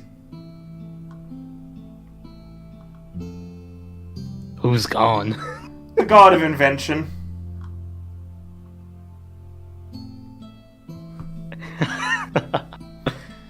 Goodness. Your animal handling, you kind of embarrassed the temple during one of their parades. You did great. Their own clerics did not do so great. So you've upset a few of the upper clergymen of this temple. Just write that down. Write that down somewhere on your sheet. Upset upper clergyman of Gone, you said? Yes. Hey, thanks for coming, Frecklin. How do you spell that one? Sorry that it took me a second to notice. I don't have sound alerts on right now. Gond, G-O-N-D. Alright, and that's it for you. Did you want to roleplay at all with Silesium, or was it just mechanics today for you? Oh, that was all my downtime action? Oh, no. How much did you do total? I did five work weeks, so I think I still have 5 more downtime actions, or 5 more weeks. 5 work weeks and a week off means that you have... You took 6, right? Yeah, so far 6 weeks. Yeah, so you got 6 weeks remaining. Oh, okay. 6 weeks.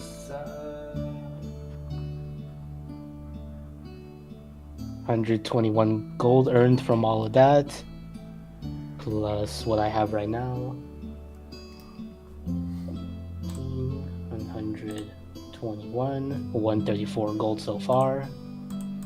Well, he's calculating that out. Don't forget, guys, that we are currently in the middle of a subathon donathon.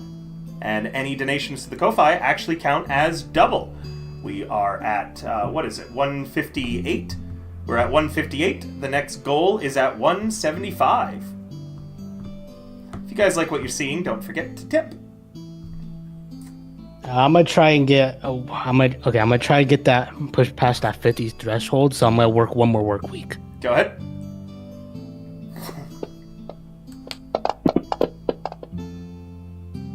With a 23, this time you earn 75 gold pieces.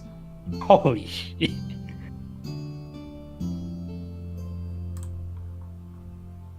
309. Nice. You're just slightly above halfway to paying Somni back. 50, 120. Okay, I'm gonna spend a week doing some research. On? He's gonna do some research on himself, see like what kind of caused his disease. It costs 50 gold pieces. I will spend such. And you wanted me to come up with a disease for you, basically, right? I already had something in mind. I just never DM'd you about it. Okay, cool. So you're going to be able to answer these questions yourself then, right? Pretty much. Okay. Go ahead. It's 50 gold pieces. Are you spending an additional 100 to get a +1? No. The Lord's Alliance and the Emerald Enclave, everybody's pretty much happy with you guys' work against the Cult of the Dragon, so you have access to some libraries and areas you wouldn't normally. That is only temporary. You have advantage on this roll. I'll go advantage and wait. Am I supposed to get a +1 on this? Let me read on that real quick. Again. Only if you spend 100 gold. Okay.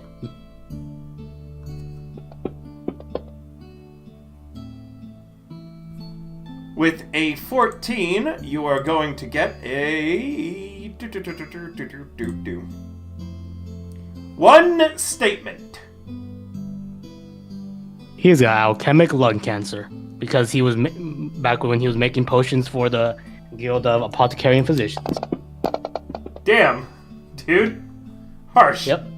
Also, I'm incorrect. Yeah. It's 2 statements, so you get 1 more. Can be cured with greater restoration. Not sure anything else though. Okay.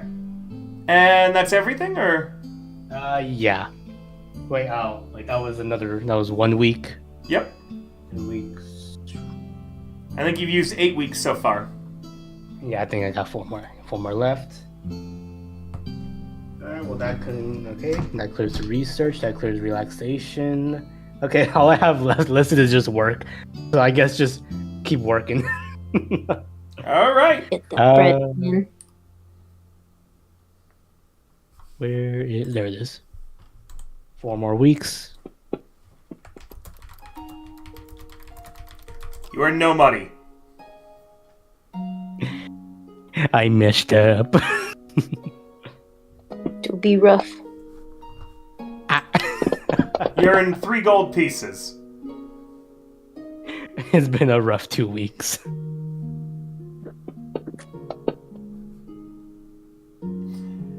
That time you earned a total of 18 gold pieces. Sorry, guys. 18 gold pieces there. Natural 20. You earned 300 gold pieces. Oh, Oh, so Lacey, hey. Hey, guys, thank you so much for supporting me on Ko-Fi just then. Let me just see how much that was so I know how much to track on the tracker. Thank you, Kuchi! Thank you! Ooh, hiya, hiya. I wish it wasn't so hard to see how much it is on my dang phone. Let me, I gotta check on my, my computer.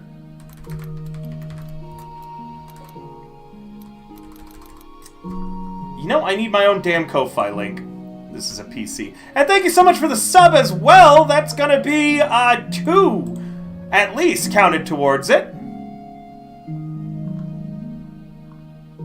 Why does it show me this in such a weird way?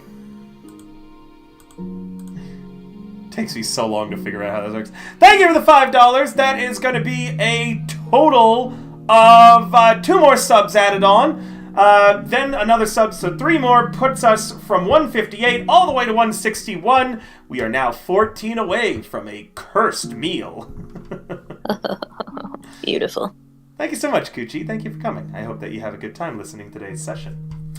Anything else? Or is that it, Dr. J? Do you want to roleplay paying Salacium back? yes. Salacium, well, you are... Hey! 5 more subs! Wow! Thank you so much, Kuchi! Thank you! That also means that we are now 9 subs away from the goal of a cursed meal where chat gets to decide what I eat. Could be spicy, could be not spicy, could be a lot. Thank you!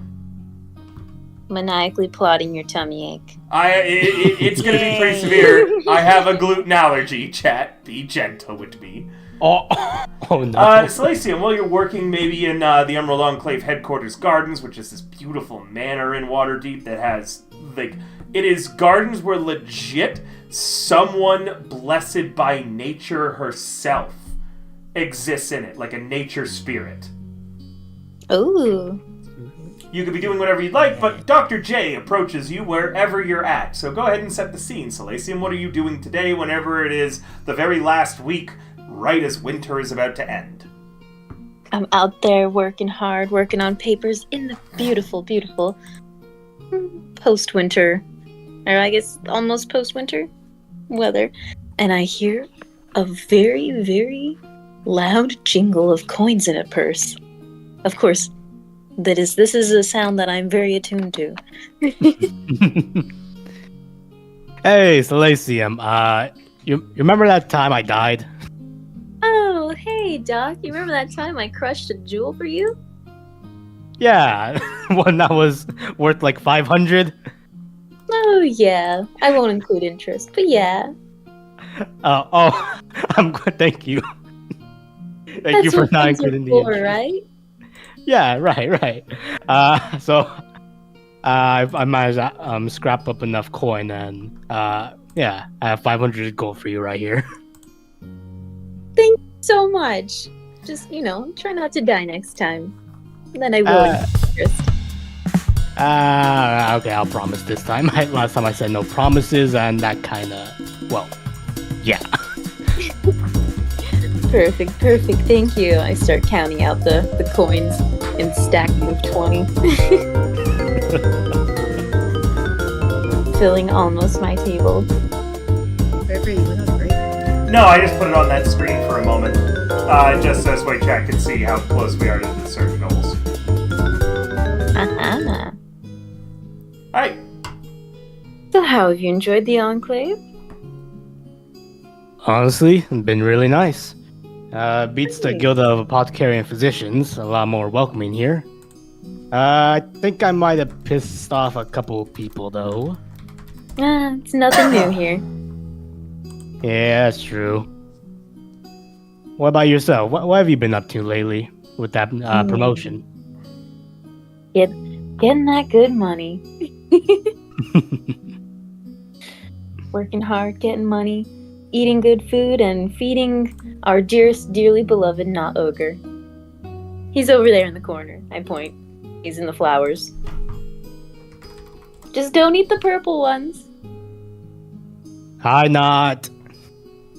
Waves a not. All right. And with that, I believe that is all your downtime actions. Do you have any more? Yeah, that's all my downtime actions. Excellent, excellent, excellent. All right. Salacium. Yeah. 12 downtime actions. Oof, okay. Let's see. Wait, how much money do I have now? You currently have 10 GP. Yeah, I guess if we're adding 500. Yeah, but didn't right? he just give her 500? Yep. Yeah, so add 500 GP to your total, Somni. You can Sweet. find it. Okay. Thirst, you'll have to do it. You can Yeah, find it. got Inventory treasure 510 gold is how much you have, Somni. Thank you. I am. Let's see. How do you get proficiency in like arcane proficiency?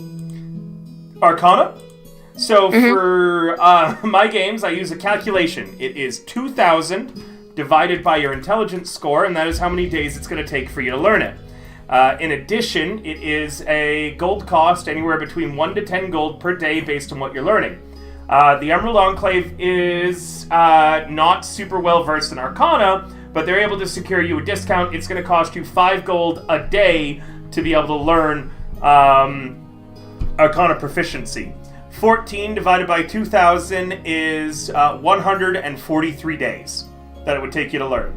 So you could knock out 120 of those days right now and multiply that by 5, and that is how much gold you'd have to spend. Ooh. So 120 times 5 is how much money she would have to spend. Nope, never mind. You can spend a big portion of it, though. Nah. I'm going to attempt to purchase another. Wait, can I purchase another jewel? Yeah. To crush to the person? Okay, sweet. Yeah. So I'll buy another jewel. So the way that I actually rule it is that you don't have to spend the money now. Just tell me that you would have had access to it, and then later on down the road, then you spend the money. Cool. So when you actually cast the spell, the money is spent, but you are stocking up on it, which is good to know. Phew, sorry. Wait, what can I train with the Enclave that you would suggest? For cheaper, they'll do nature for you for 1 gold a day. Would that be something? What would be the benefits of that? Knowledge nature. They'll also train you in an herbalism kit if you don't have proficiency in that yet. Knowledge nature lets you identify plants. Essentially, anytime you ask a question that would be book learning about the world around you, it's a knowledge nature roll to find out. What is this creature weak to? What does this creature normally eat? What is its natural habitat? Things like that. Oh, okay. Would that be the same amount of time-ish? Yeah, it'll be the same time. So out of the 143 days, you could knock out 120. An herbalism kit they'll do for you for 2 gold a day. Ooh, okay. That's good. And then you can also brew potions. That's what Tonks just learned how to do. I think for now, I'm gonna work. And actually, am I able to summon a familiar? Do you have access to the Find Familiar spell? Oh yeah, you do. You're a druid. Yeah. Yeah. You get to do it for free, I think, by spending a use of your wild shape to instead wild companion. Yeah. So, it has to be a beast that you summon, and it would disappear after a while unless you want to cast it permanently. Okay. Actually, you don't get Find Familiar normally, do you? Let me double check.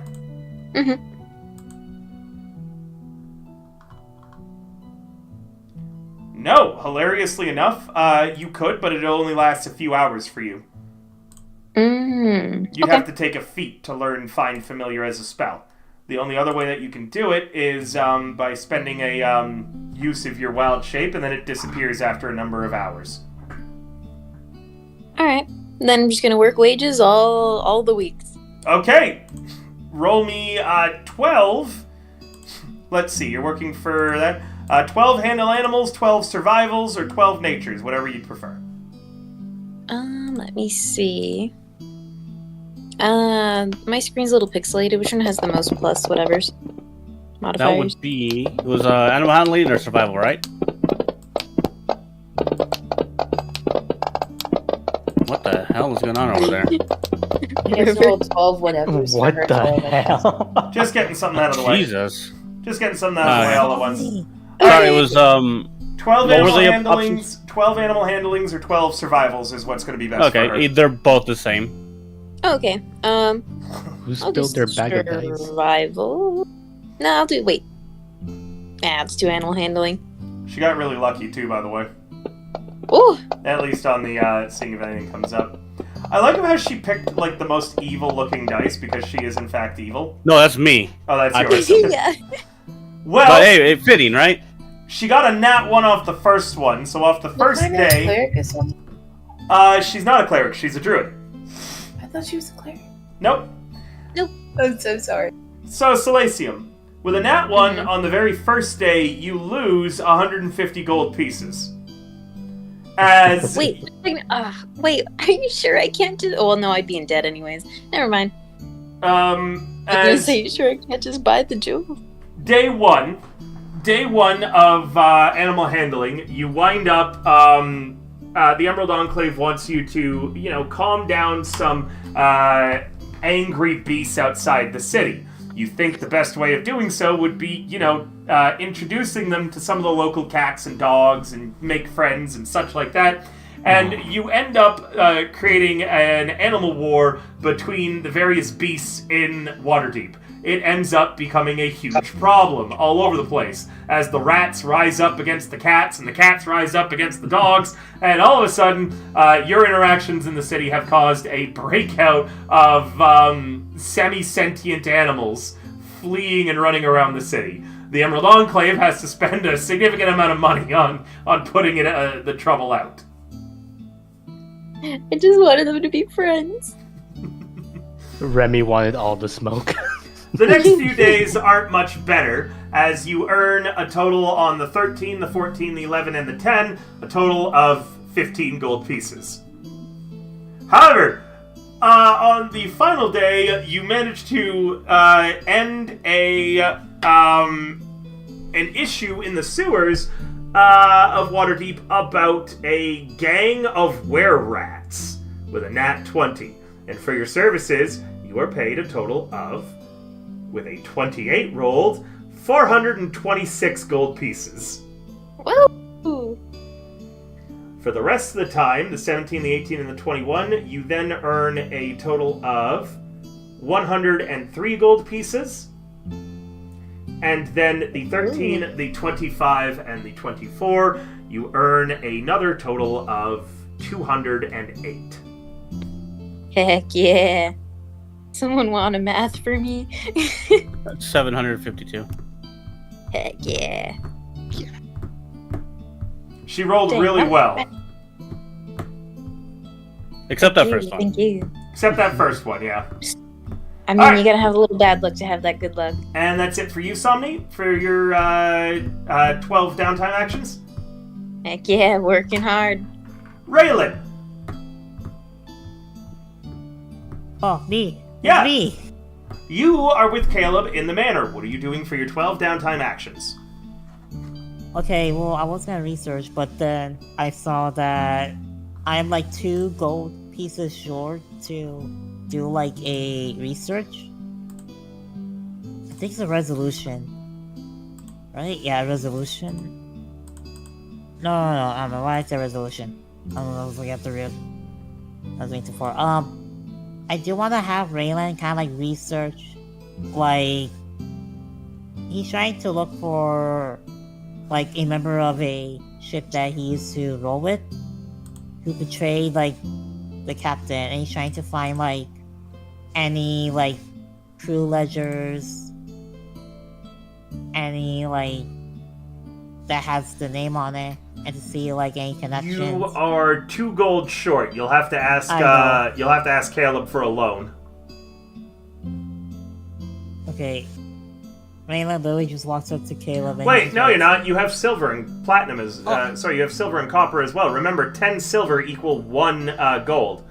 You've got 126 silver. Okay, so I'm going to use 20 silver and the 48 gold as the 50 gold piece to research. Sure. Go ahead and roll me an intelligence-based check. This sounds like a history. History. Why am I there again? Intelligence. Die. Oh, almost in that 20. Okay, that is 2 pieces of lore, so 2 statements that you can ask. I don't actually have your backstory, so I don't have the answers to these, so just answer them yourself. I don't have your backstory, so I don't know what captain betrayed you. You're probably asking like something about pirates though and where they normally frequent. Alright, so he kind of like he gets like a ledger from like a old ship called the Ravensthorpe. Okay. And so he's looking at like the Ravensthorpe, seeing like, alright, that was the ship that was at. Now where is Captain Oligor? And he kind of like, alright, like from the Ravensthorpe ship, what other ships has Oligor been in? And what is the most recent ship he was spotted in? Sure. Well, you definitely get those 2 answers. Yeah, he kind of like sees. Oh, okay. So his most recent. Okay, so Oligor has been on different ships throughout the travels or throughout the years, and then he spots one ship called the end of camp again as they go along, but he sees a ship called the Autumn Bay. So he sees it and he's like, hey, Autumn Bay, hey, that's recent. And he sees that the Autumn Bay was mysteriously like capsized, and its last location was supposed to be to Waterdeep, as they were going to do a trade. And for some reason, just off the coast of Waterdeep, it capsized, with most of the crew missing or found dead. And Oligor is one of the missing crew members. Awesome. So that was week 1. What's week 2? I believe week 2, he's going to kind of like just work. Maybe help out Caleb or help out in the manor. Sure. Roll me an athletics to help rebuild the manor, and you'll be paid for this. Yay. I got +3 on my strength. With a 15, you're going to earn a total of 13 gold pieces for today. As a note, I do consider wages based on where you're at, by the way. So you might be wondering why Somni and Doc J make more money on their wages than anybody else. Waterdeep's got more money in it to go around than Candlekeep or Phandalin do. Yee. Yee. Oh god. I just gotta. Oh my god. Tonks, what are you doing? So that is the Oh, I know. second week done, Raylan. 10 more to go.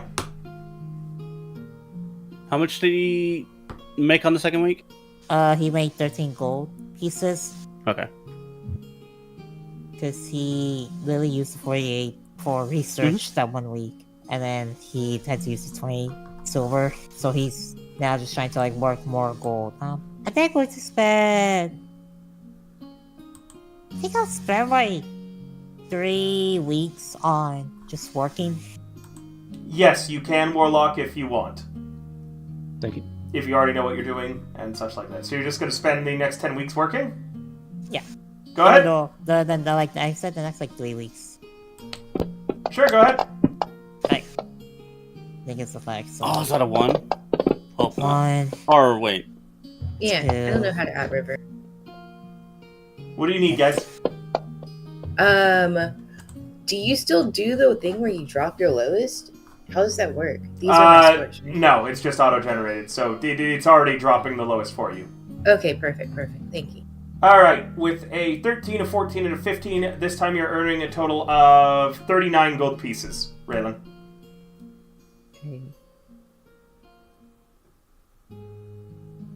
Okay, so that's 51 gold. He's going to spend 52. another... No, 52. Alright, so he's going to spend another week on research, but because he wants to see, like, okay, like, I know Oligarch, he has, like, a scar straight, like, vertical on his left eye. To the point where he literally has, like, a glass eye, and the scar is, like, pretty visible, so let's see if I can maybe track him around, like, Waterdeep. Go ahead. In that area. Hanapin na po.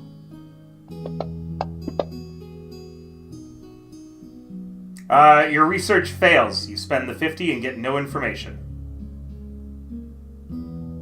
Alright, well, that kind of makes, like, really, like, you know, this up. I think I'm just going to spend... Let's see, I have, like, 7 more... I think I'm going to spend 6 weeks more just, weeks. like, Yeah. work. But yeah, just working. Sure. Or, yeah. You'll last 6 weeks working.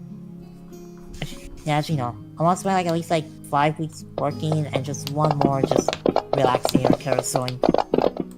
Go ahead. Okay. Alright, so... 1, Uh-oh. 2, 3, 4. Okay, there you go. I was like, wait, and 5.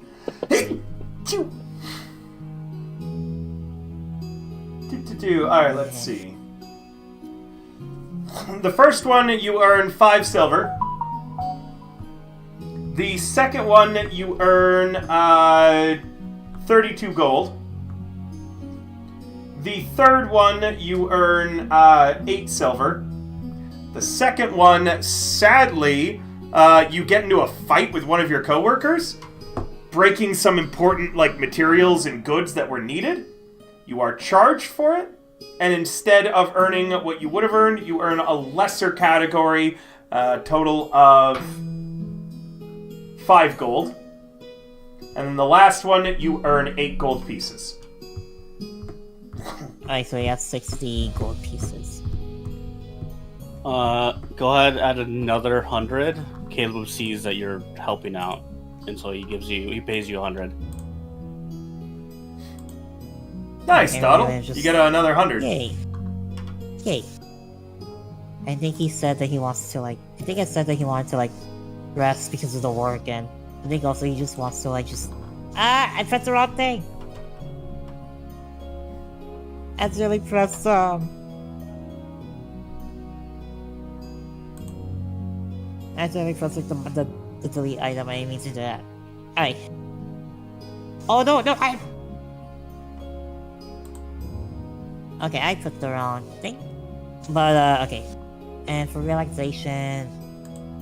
Yeah, I want the last week of Devlin. I just want him to, relax. Kind of just like after so much working, and he wants to keep his mind off of like the guy that he was trying to look for. He just wants to rest. Okay, cool. You take a week resting. Okay. Egg! Is he here? Hello. What has Quasero Hi. been up for 12 downtime actions, 4 months, before showing up again in Waterdeep one day? You mean Kasiryu? Yes, that guy. Okay, I would like to do some pit fighting if I can, River. Sure! You absolutely may. For week 1 of pit fighting, I need you to... Yeah. We're nearly done, by the way, guys, and then we're on to character creation. Yay! Oh, wait, we're doing character creation Wait, later? wait. Oh, shit. Once you're done, man. Alright, Egg. Characters. I need you to make me an athletics, an acrobatics, and a constitution roll with one of your hit dice. If this is desired, confusing. you can replace one of those checks with an attack roll with one of your weapons. Oh, that's the wrong character. That's hey. Oh, I have too many characters open. Hold up. Release. So okay, so can you tell me what you want again? Sorry, I got confused. River. Okay, I'll look at it in the book. Hold up. Let me see. Make the strength check. Okay. So I need athletics, I need acrobatics, and I need a constitution check with your highest hit dice added onto it. So straight athletics. You can replace any of those rolls instead with an attack with one of your weapons. Athletics. Then this the acrobatics. Okay. You lose your first bout, Acrobatics. Okay, acrobatics. and you lose the second bout too. No, no. What's this special no. constitution check? I need a con. Just roll me your con, and then roll your hit dice. He's like You want Rocky. He's hit gonna come back in dice. third. And you lose your last bout too. Okay. How did I do a hit dice roll? That would be what your fighter. So you got a D10. So roll me a D10. Oh, I was thinking like, wait, You where's actually the button might for it? still win this. It depends on what you roll. Oh, no. No, it's one. Oh, And even worse, I rolled a complication for you. So not only do you not earn any money, but Oh. Oh, that's probably the worst. you accidentally, in the fight, after the bell had rung on the last bout, delivered a near-fatal wound to the guy that you were fighting. You accidentally, while slamming him, break his neck, forcing him into Oh. retirement. Ooh. Oh wait, that's bullshit. We can hire magic for that. Oh, bye, we can hire magic for that. Bullshit. A neck break is pretty serious. Also, no one left. Is there- What are you doing? What are you talking about? Is there magic to fix this or no? No, not at that level. Not without spending an extreme amount of money. How much money? It's several thousand gold pieces. Never mind. Oh, sad egg noise. All right, I Egg. feel bad now. Your first week of your first downtime action of pit fighting went as bad as it could go. What are you doing on the next? I'd look for somebody that has my money because I don't have money yet. On the second week of downtime actions, you arrive back at Tresender Manor and knock on the door. Caleb, you answer. Quasaro is back. He's here to you. Kasiryu is back. Come on in, Castillo. No, I don't need to come in. I'm just wondering where's my money. I'm showing you to your room. But I'm not here for a room. I'm here for money. Yes, but if you ever need one, you have a room here. Okay, But but where's I do the have money? money for you. Okay, where's the money? In your room. Why is the money in my room? Okay, I'll go to my room. Yeah. I'm lost. I don't know which will room I is will give my you room. 100 gold as well. That's it? After Hey, man. after fighting a dragon? It's not like I got that much off of all that shit either.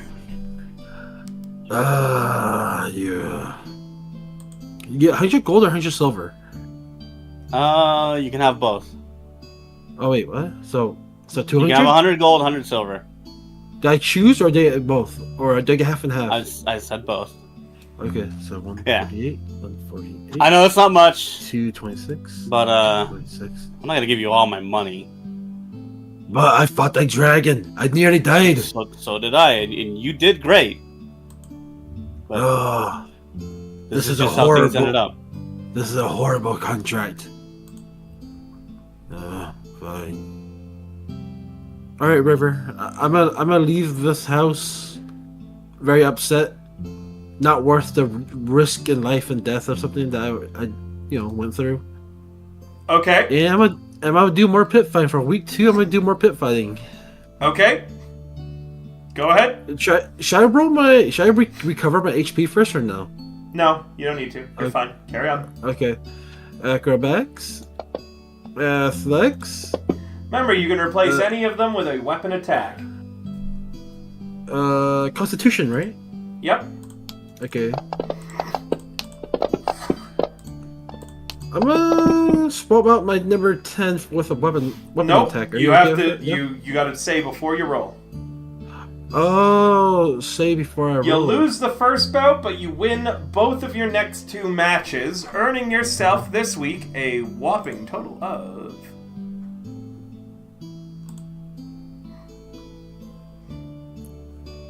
100 gold pieces. Say that again? You cut off. 100 gold pieces. Yay. Nice. However, you have terrible luck, and I've rolled another complication.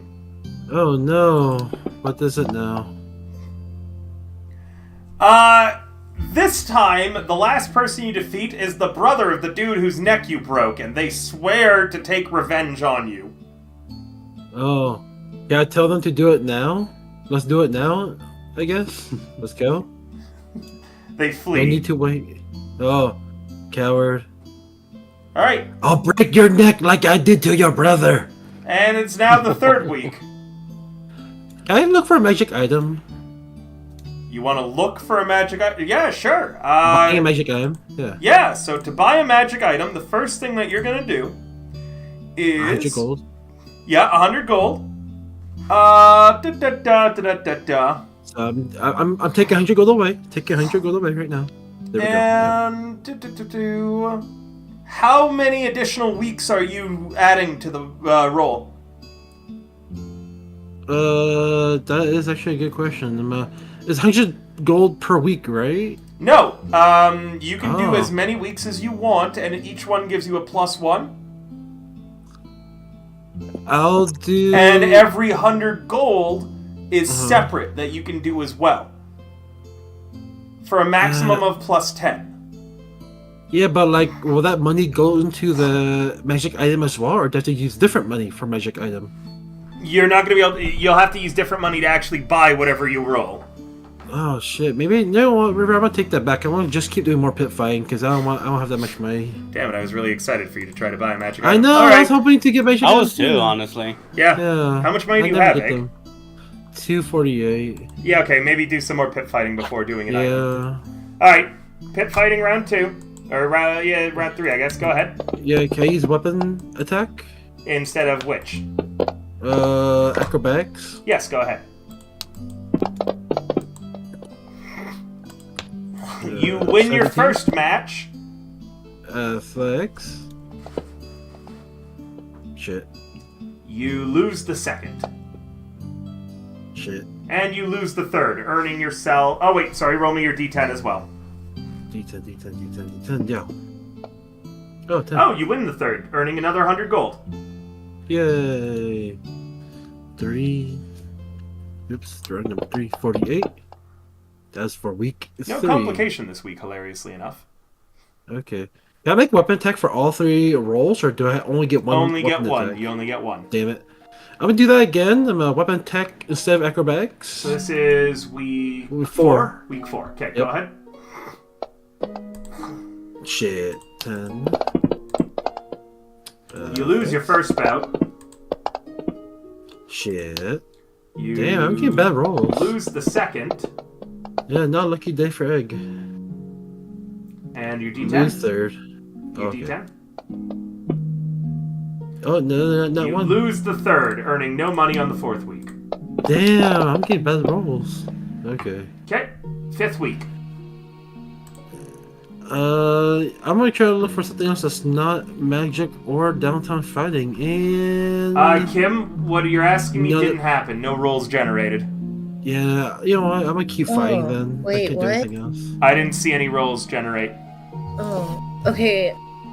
I might have to reset my computer because I opened it and it's like slower than normal. I don't know what the Uh-oh. fuck's going on. So Memory Fantasy leak. Grounds has had a memory leak lately. It doesn't seem to be affecting too bad to me today, but if you had your C drive nearly full, yes, it's going to be slaughtering you. Oh my god. Okay.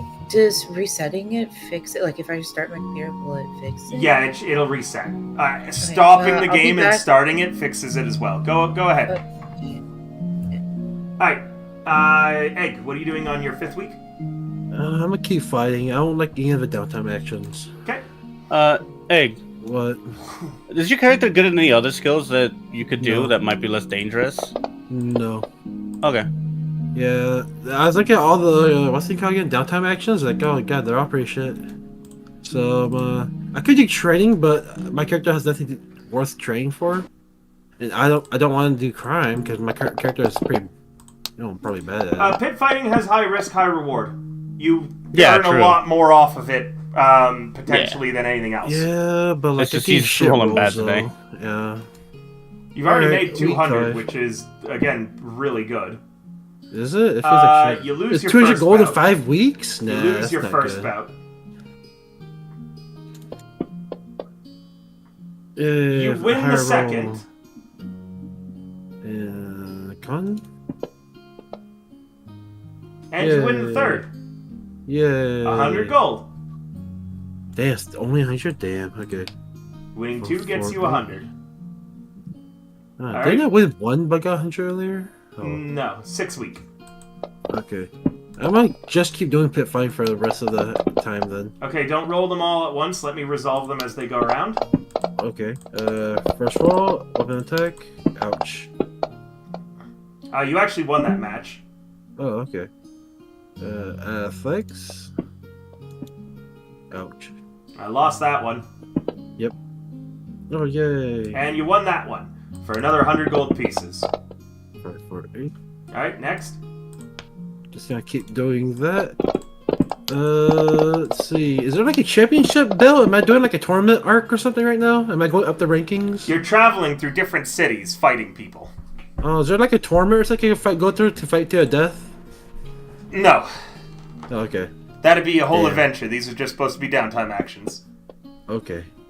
You win your first match. Thanks. Which one? Where are you? I just saw you. There you are. Shit. Lose the second. Yay. And you win the third for another 100 gold. Alright, let's go again. This is week 6? Or 7 is it now. 7? This is 7. Thank you. Oops. Attack. Ouch. Hold on, let me just see. Yeah, you Yes, lose the first one. Athletics. You lose the second. Oh, really? Ouch. This one? And this week you lose all 3, earning no Ouch. money. Week 8. Ready? I am ready. Okay. Ouch, that one. Well, you're probably going to lose that one. That one. Yeah, you lose the first. Okay. Skills, effects. Ouch. You barely lose the second. People in this town suck at fighting. And you win the third, earning 50. So it'd be 6. Week 9. 698. Okay. You're on week 9, Egg? Yep. Just doing math with money. Shit. You lose. Yep. Effects. Oh, not 20. You win the next 2 matches, earning 100 gold. Yay! Alright. Rolling again. Ouch. Probably gonna lose that one, but you might not. Let me just double check. Okay. Oh yeah, you lost. Ouch. Oh, almost at 20. That's a win. What is it? Okay. And yeah.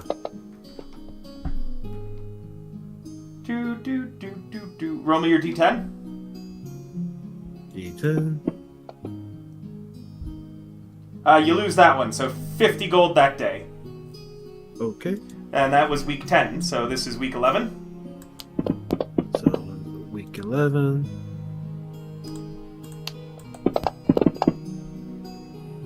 You lose. Okay. There's no way you lose this one. That's a win. That's 1. Ouch. And your D10. Yeah. That's a win, just barely. 2 wins is 100 gold. And the final week. I would like to look for a magic item. Okay. So, how much gold are you spending on the search alone? 100 gold. Okay, so you're going to get a +1 to the roll. Okay. And I now need you to roll me a persuasion. 8 for 8. Oh, shit. Okay, do I have... Oh, I have inspiration. I'm gonna use my inspiration river. I'll allow it. Okay, advantage, persuasion. Hey, not 20, and 19.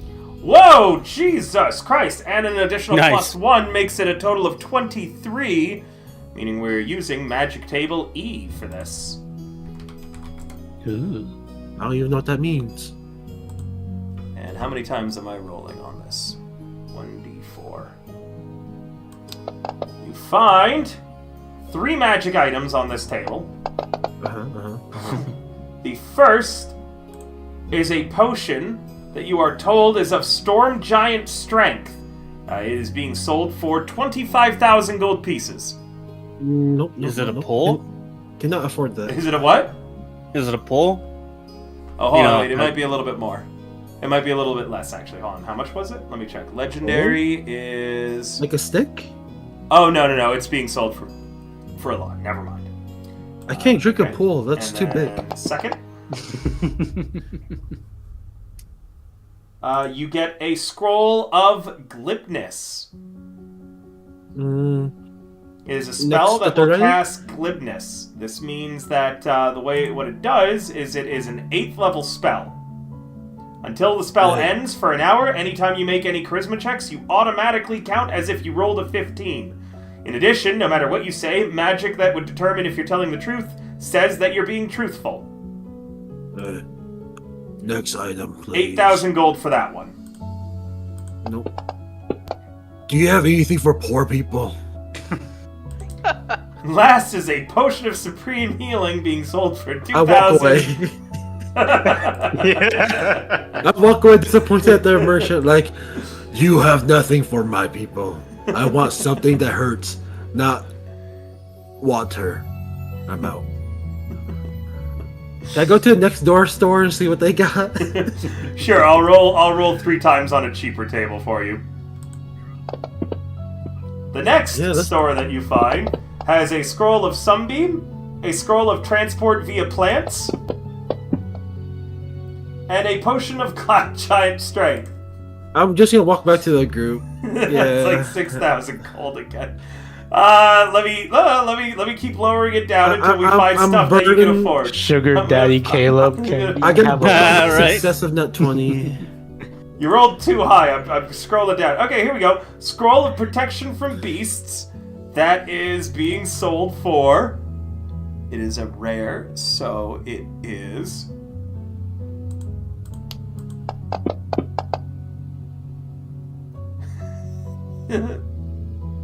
Never mind.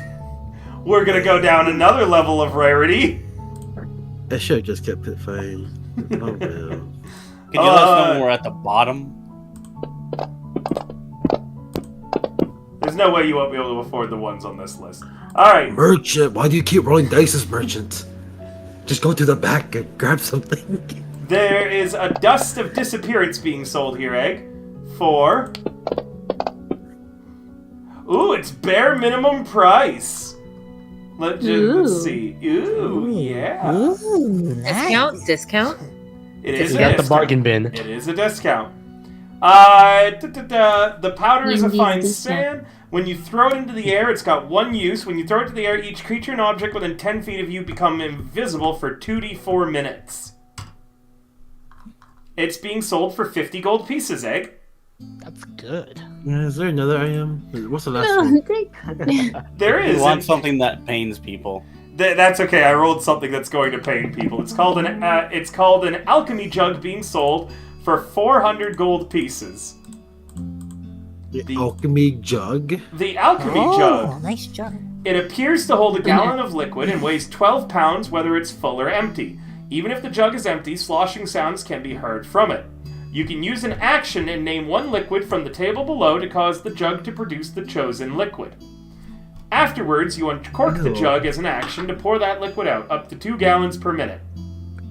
The maximum amount of liquid the jug can produce depends on the liquid you named. Once it starts producing liquid, it can't produce a different one or more of one that has reached its maximum until the next dawn.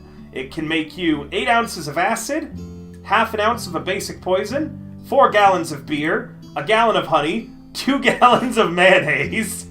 Why? That's very necessary. 1 quart of Yeah, that sounds very necessary. Oh my 1 God. quart of oil, 2 gallons of vinegar, 8 gallons of fresh water, 12 gallons of salt water, and a gallon of wine. Egg? Can we Why get the 12 gallons of mayonnaise, barbecue though? sauce? Actually, really good. I'm actually. That's so disgusting. Is this one-time use or just like up to life? It's life. Every morning it regenerates the liquid that it regenerates. Unlimited beer. Let's I- go. Somni, you don't even drink. Unlimited mayo. Listen. Let's go. Wait. Quasero just pulls out like, I With got our- a gallon of wine for the long rest tonight. Unfortunately for you, River, I drank. Was this group will make Somni drink? She'll have to drink to like keep her sanity. The last item is a potion of animal friendship being sold for 50 gold. Wait, how does that work? Do I get to be friends with a donkey? The way it works is you drink it, pal, and for the next hour, you're friends with an animal. What happens after an hour? Are we still friends? I'm not responsible for what happens after that hour, pal. Oh. Alright, I'll just buy the milkshake jug. Wait, what's it called again? Jug of alchemy. Alchemy jug. Yeah, Sure. that and the fairy powder, please. The dust of disappearance. Both have been Yeah. added to the party sheet, Egg.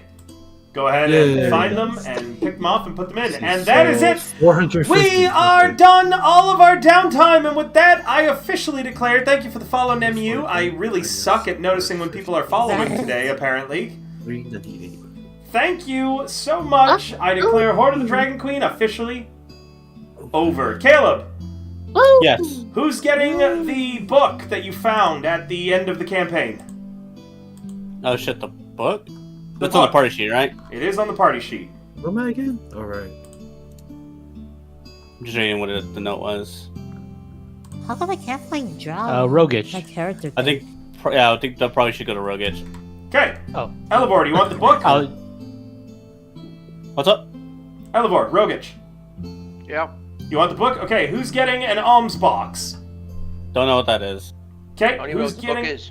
It's like a priest thing. who's getting an amulet? That's spoiled. It's the book you found at the lectern in the Red Wizard's place that you never deciphered because it's written in Infernal. Oh, right. So no one's getting the alms box. What's the alms box? I mean, I feel like a lot of this we should just sell. Okay, well I'm just gonna go down the list. Who's getting the amulet?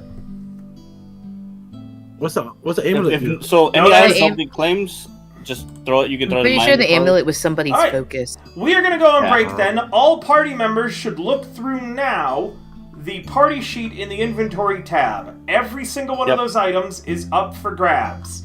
Apart from the alchemy jug and the dust of disappearance, which Egg needs to add to his sheet. Otherwise, let me finish. You're gonna add it to your sheets, and anything not that's left over on that sheet, when we come off of break in 10 minutes, I'm gonna sell at 50% of the value. Okay? Yep. Okay. Screen's Alright guys, we're gonna go on a short break. We're currently at 161. Somni, you'll have to tell Thirst what you want. We're currently at 161 subs. Our next goal is at 178. Let's all hope that we hit that, because I haven't eaten today, and that'd be pretty fun to order something weird and wonderful, chat. Bye for now, everybody. See you in a bit. Bye-bye. Well, Bye.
so yeah.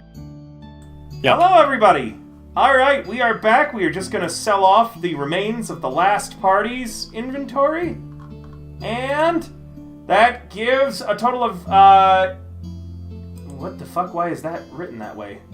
It's like GP button small. One moment, I'm just going to fix that. 302. That gives 302 gold, 11 silver, and 30 copper. That is going to be split between everybody evenly. And an arrow and 20 arrows and a hammer that just get deleted. That's yeah, fine. I was trying to sell it too. And boom, there's everybody's There you go. additional money. Yeah. Okay, Oh, Sweet. thank you. and now it's time to start talking about Flan and somewhere very, very far away. Yeah, you get to delete Raylan. Is it Character in the galaxy? making time, everybody. Character making time. Rogic, I figured I'd start with you because you are doing something very unique now, aren't you? If you allow me to do it. So everybody knows my hatred of multiclassing. Rogic, however, Wait, you're gonna do it? Please? has sent me a full concept, with reasons for the me allowing the multi-class.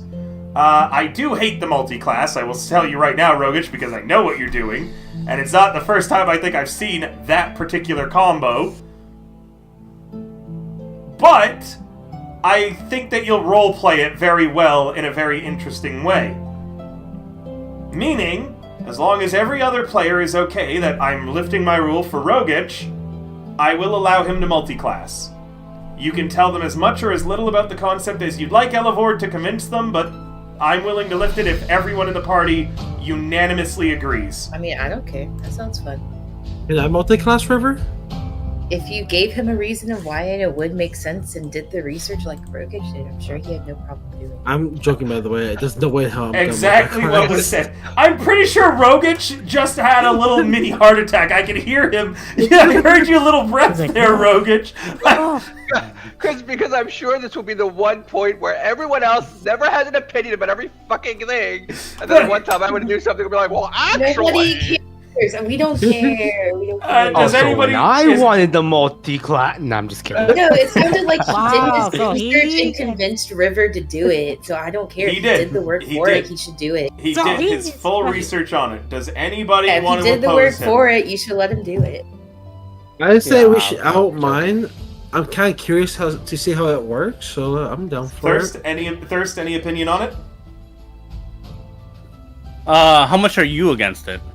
I hate the class. I hate what he's doing mechanically. I think it's broken and OP, but it's very, very party friendly and in a more supportive role than an offensive role. So I From love what the I've class. seen I of this love before. I love what he's doing mechanically, and You I are think it's a great idea. son of a bitch.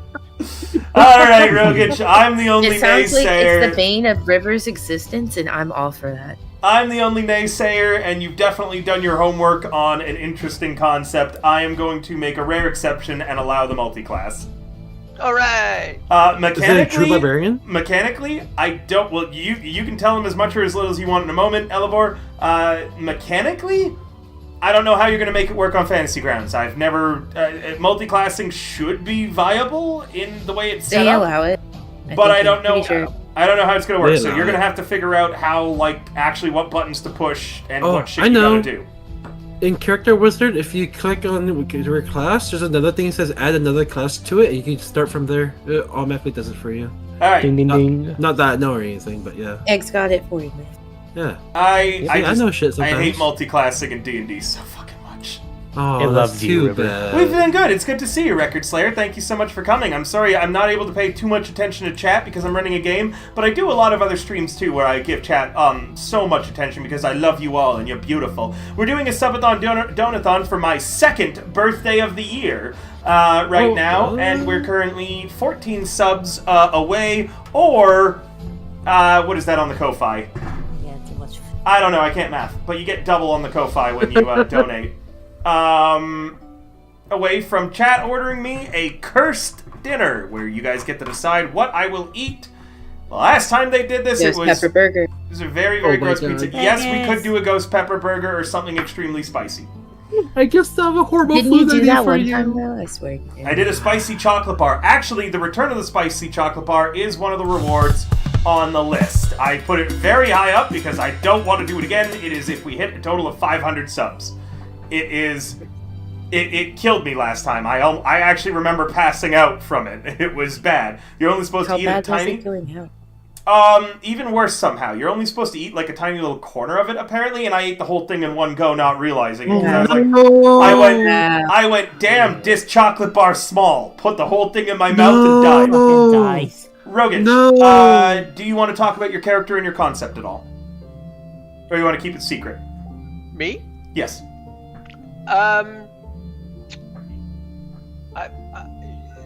Let me keep it to myself for the moment. Okay. They'll realize things as we go. I will at least tell them that I do not believe that anybody needs to worry about not having a healer class, correct? Okay. Correct. Oh, That's the only question I needed. I got heals covered. Everyone, I know everyone was going to ask me, like, oh, hey, do we have a healer? No, Rogan? I wasn't, because I was just planning on making a cleric anyway. Rogan, yeah, well, you could definitely do a cleric. It's just Rogich is so far spec'd into healing that I'd recommend if not making your character around healing. You can do a cleric, but don't focus only on the heals. I was trying to. You remember Folos, but not as a cat. Yeah, War Domain or Tempest Domain cleric is totally fine. River, do you allow the rolling for starting wealth? No, you're going off of equipment. I know in Twilight though. Starting equipment. Gotcha. Okay, good God. Okay, thank God. So we've got Rogich in a mysterious character who's in some kind of a supportive role, and you want to keep your backstory entirely to yourself. You're not interested in making any character ties. Well, here's a character tie that actually may connect to Elevor more than anyone else. He's from Silvery Moon. Okay, so anyone who's normally from Silvery Moon, you may have a tie or may have knowledge of Rogich's character. Let me know. Rogich, what background did you pick, or do you need to keep that secret as well? Because I need to let you know the adventurer hook for you that I'll be using. Okay, his background is an acolyte. An acolyte. Okay, pretty easy to pull you into Flan then. Yep. How troll would it be? Honestly, that is something that you could do. So if you could order me a sandwich with everything out of the sandwich removed, if you wanted that to be the cursed meal. Chat gets to vote on whatever it is. I have a question, River. All pizza, none left beast. Yeah, what's up? Do you allow human variant? I do. Human variant is actually what I recommend. Okay, perfect. All right, great. I'm gonna make my thing now. Oh my god. All right. So let's move to Thirst. What are you planning on making? What you recommended, the Way of Four Elements Monk. The Way of Four Elements Monk, yeah. Yes. Do you have any questions mechanically about how that is played, or what you get? Yeah, all of it, but I'm looking at it right now. I took a quick look earlier, but I've never played Monk, so I think that's more what I need to... It's not going to be relevant until you hit 3rd level, you being 4 elements. At level 1, you are all around punching, but you also get monk weapons, which count as which are short swords or any simple melee weapon. So you could use nunchucks, you could use short sword, you could use like hook swords, whatever you want to call them. We'll stat them up for you. Okay. Cool. Instead of the normal damage, you can choose to roll a d4 of whatever weapon that is. Meaning that with a short sword, it normally deals a d6. If you wanted for some reason, you could choose for it to do d4s instead. Anytime you attack with a monk weapon or an unarmed strike, you can make one unarmed strike as a bonus action. So if you smack someone with your short sword or your nunchucks, you can then punch them as your other attack. Oh, okay. That's how that works. Yes. Okay. But yeah. Just trying to at this point, I'm just trying to figure out what race I want to play.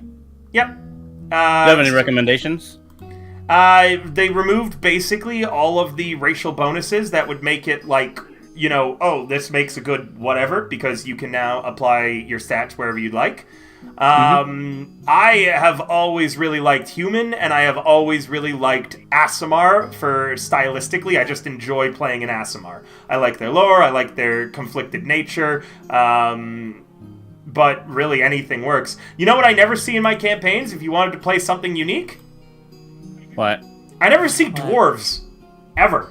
Oh, yeah, right. Like, I Real cannot think of in any of my campaigns I know anyone who's played a dwarf. I made at one. all Remember the recently. first one when I first played with Egg? Yes. Was a dwarf. Yes. But it's like 2 sessions. Did you die? You know what? Yeah, I think I'll do that because I didn't want to play a dwarf back then. I was thinking half orc, but yeah, I think I'm gonna do dwarf. Okay. Go ahead and tell the party a little bit about your character if you'd like any background ties with anybody. I'll be right back. Well, I wanted to have background ties, but considering the timing and the distance, not gonna work here. Other than that, I really don't have much I know about this character yet, aside from the main reason why we're going with Way of the Four Elements is because this is supposed to be essentially a druid that's not a druid. They're supposed to be a shaman, a lot like a shaman from WoW, where they're very attuned to nature and the earth and all that. Works for me. All right. Who did you want? Well, you can have ties still to those people, by the way. You could. It's just, remember, you're pretty far away, so your influence would be pretty low. Oh yeah, no, I don't need any influence, because this was to, again, like I said, flesh out what Chadwick was doing in the background. Which is just to show that he was setting from time to time, sending adventurers out, as I said to you in private, like, hey, there's a group of raiders over here, can you go take care of them? While we're rebuilding the town, because that was right after the events of the first campaign. So, how's this? You're looking for Balam's dragon egg. Okay, I'll do that. Yeah, so Balam disappeared on us, so Chadwick would be like, yo, could you help us find this? Right? Yep. Yes. Alright. Any questions or information you need to know right now, Caleb? I'm sure there's a lot, but I'll get to that when I get to it. Okay. Let's do Kim. Tell us a little bit about what you're planning on. I'm not sure. I'm still building it. Well, I didn't know what Rogic was going, so I was gonna do a Twilight Cleric, but it might be a Tempest Cleric, but not after these rolls. You can move the stats around. I don't know how it won't let me. Base. You have to go through miscellaneous and do math or something. Okay. We'll see. But it's gonna be some kind of cleric, and it's some old lady. So figure it out.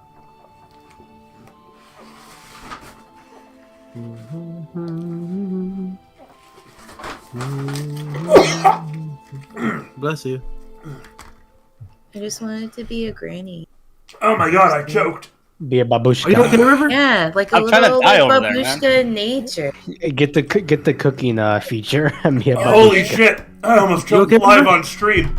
River, Like I was please thinking have a Twilight cup of water Cleric, nearby, she's River. on the verge of death, but she's like the Grim Reaper, but not really. You know what I'm saying? She's a nice old lady who won't hesitate to smacking.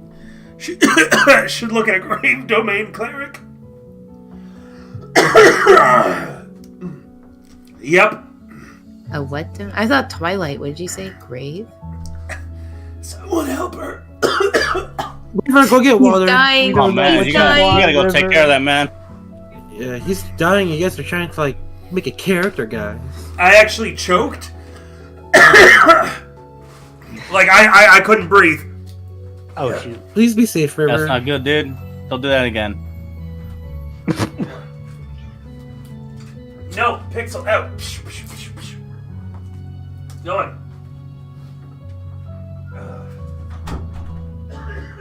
Oh, poor guy. That's what we get for not hydrating. Are we level 1? See. Okay. Yay, got my character finished. Yay! Egg. Oh, Egg. what's up, dude? It wasn't hydration. It was literally food got stuck in my throat and blocked the whole airway. Oh. I'm okay though. I nearly died on stream. Holy shit. Yay! Yay! Do you die? No, I cared about River. I was like, no, River, don't die. Have water nearby at all times. Holy shit. Oh, I wonder if you're choking, can drinking water I help? want to say hi. Or no? I will be right back. Okay. I mean, potentially it could make things worse. Like, you might just drown instead. Oh. Like, your airway is blocked, right? So no water can go down either. But, who knows? Maybe it pushes it. I don't know how that works. I'm finding out right now. Alright, so Donald just left, so we don't know what he's doing. Egg, you're planning on a barbarian, you had said, right? Okay. No. Welcome back. I am... Since we're level 1, I was like, yeah, that's too low, too early a level. I'm gonna try something else, simple. So I'm going to be a fisherman. A fisherman? I've never heard of that class in D&D. Oh, no, it's the background. My class is a rogue. Yay. Nice. Donald, are you back? Yeah, I'm back. I'm here. What class are you going to be playing? I'm doing a arcane trickster rogue. 2 rogues. I really like. I mean, I kind of wanted to do like paladin, but I decided not to. Because Nothing wrong with 2 like, rogues. yeah, Nothing Baldur's wrong. Gate. Nothing wrong in 2 rogues. Tell us a bit about your characters, guys. Do you want to talk about it? Does anyone have any questions? Anything that you need help Oh, I with? can. What?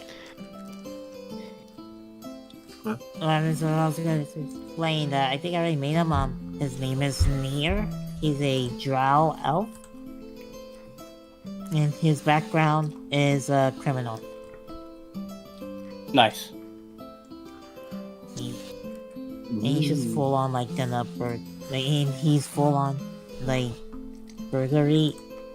Like he has to pay off a debt to a criminal organization. And so by doing this he does like thieving like jobs. Like he robs people. You owe a group called the Welcomers money, then. That is the criminal organization that you owe money to. Yes. Okay, they are called the Welcomers. Okay. So basically he got into really bad debt with the Welcomers. And so from there they basically told him like, hey, give us like 10k gold piece. Damn. If you don't, then you will die. No, So they wouldn't do that. Oh, they want to say like, oh, do this. So The you die, Welcomers want you to spy for them. I'll send you a series of things, okay? Okay. And the dice roll method is dice roll manual entry Yes. or standard array. Dice roll manual entry. Yay, many dice. Oh my god, look at dice. Ooh, Ooh. very not. Those are pretty Okay, good. average stats. The average Nice. stats. Nothing And I negative, see alright. You got one nobody in my roll. campaigns is brave enough to play a bard still. Ah, Oh, wait, do you want me to go bard? I could go bard. Nah, I'm If joking. you want to go bard and make a character for it, that's You'd be the And only obviously go person ahead. I've seen play bard for like a really long time. Wait, I can actually go bard. You okay with that, River? Yeah. Mari made a character though. Is that okay or no? Is what okay? Oh, make another character when I just made a character? Yeah, I don't mind. Oh shit. It's up to you if you want to do bard or not. I want you to have fun. Since we already have a rogue, I'm gonna go bad bard. Let's go bad bard. Oh, you're bringing that bard back. Yep, that bard's coming back. My god, it's been forever since you played them. Yep. Time for me to fail on every single roll I do. And so we can swap these stats around, right? Yep, also, Egg, the hook for you is really easy if you're playing that character. You've been run out of every town, leading you to Flan. Shit. Yep. Very lore accurate. The river with my character background. Alright.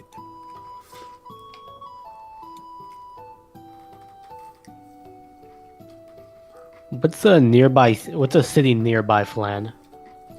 Let me see. I have a map open right now, actually. Flan. We have Thentia, Hallberg, Melvont, Glister, Zentilkeep, Yulash, Elventree, Bell in the Deep, that's a weird name, Elmwood, Molemaster, weird word, Ironfang Deep, that's cool, Hills Far,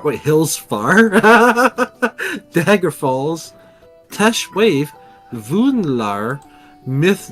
I'm gonna send you a map, is what I'm gonna do. Wait, I can do it. I have a map open right here. I have a Google Maps of the D&D world. As a note, the Moonsea is... Is it on the Sword Coast? I don't believe it is.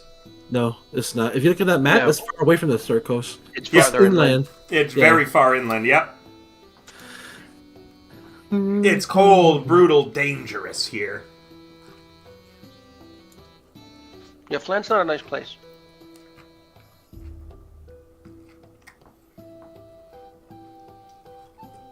Remember, this is the direction, too, that the Cult of the Dragon showed up from.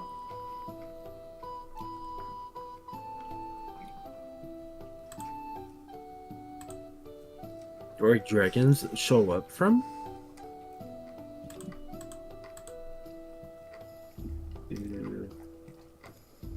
Oh, there it is. There's Flan. Okay. Efficiencies. Okay, so just if you know off the top of your head, River, is there like any place near Flan that's like has a lot of thievery, maybe slums area? Flan itself has a group called the Welcomers. It's an entire thieves guild. Oh, so does that mean that me and Warlock aren't gonna be like on the same team? I was trying to like have an area that isn't Flan, like a different city.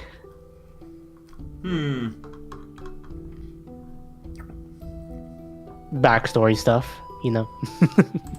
Well, I don't think Zentil Keep still exists, but that's where the Zentrum originally come from. It would have only just recently been retaken, Zentil Keep. Thanks, roll. Um, I should have saw dices. Damn, that's an 18. Nice. Nice. Okay. So 6. Okay, still same number. Okay.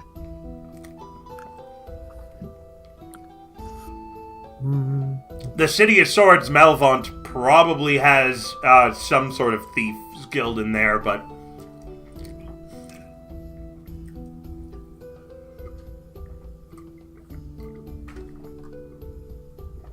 I don't actually know much about Melvant. Melvant, looking for that on the map. Oh, you could type it in the search bar as It's well. Melvant. Sorry. Oh, there's Melvant. Alright, let me look that up. Such a cool website.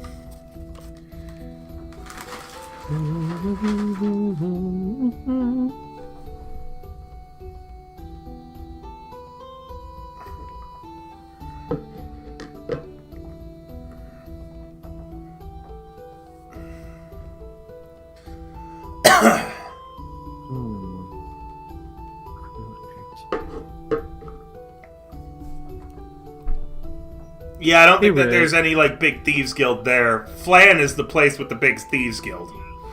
Well, I don't exactly need like The to thing have is- a thieves guild. Is that thieves guild and big thieving organizations are not doing so hot in this area. This is because Zentil Keep existed. Zentil Keep was basically Waterdeep for Moonsea, and it was run by the Zentarum, right? But about a century ago, the Zentarum were discovered that they had forged an alliance with the Farims, which were these weird aberrations that were trying to destroy and take over the world. And the Zentarum were like, well, if you're destroying the world, we can make a lot of money. So, after the Spell Plague, the Shadowvar razed it to the ground along with the Citadel of the Raven. In the current time, like, year it is, the Zentarum were trying to restore Zentil Keep, and by 1491 they had control of it again. But mostly it's a shithole. The northerly districts are like home to pirates and bandits and things like that. It's pretty violent. The area had several factions controlled by intelligent undead and necromancers and shit like that. Oh. So Zentil Keep I did is some Zentil Keep's kind of all fucked up right now. I did some research, yeah. and Melvon actually fits perfectly. Okay, perfect. Crime ran rampant through Melvont, as the city nobles were far more concerned with the financial interest than the Melvontian citizens. Perfect. Okay. As long as you're happy with it. Very. Like starting kit. Whose character is Sokka? Oh, that's the fisherman. Oh. I know, right? Not a J name this time. Who is Petra Soraka? My character. Ooh. Exciting. That's bait. When you guys are all done, I think we'll wrap up for the day, maybe? I don't know if we want to continue on without Somni. She was really excited to be able to play something from the very beginning for a change. We could wait for Somni, I don't Yeah, mind. we'll wait for her. Yeah, I'm fine waiting. Let's do like a half hour last time. Well, it sounds like people are still making their characters, right? I mean, Oh yeah. I mean, yeah, everything's pretty Petra, much done. Sokka, Granny, what? Wait, what? Who's grandma? I'm Granny. I told you he was being Granny. Oh shit, we got grandma. Yo, you don't talk shit to grandma. Nobody talks shit to grandma. You get over here, you little shit.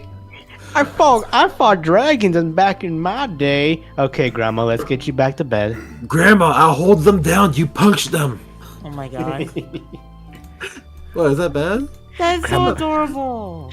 Grandma's gonna be the female garp galaxy woman- fucking impact. What's a garp? Old person from One Piece that's absolutely goated. With the sauce, mind you. He The got sauce. he don't use sword, he don't use gun, he uses his fucking fist. Oh wait, no, that's Urchin. There, damn it, Urchin background. Sorry, damn it.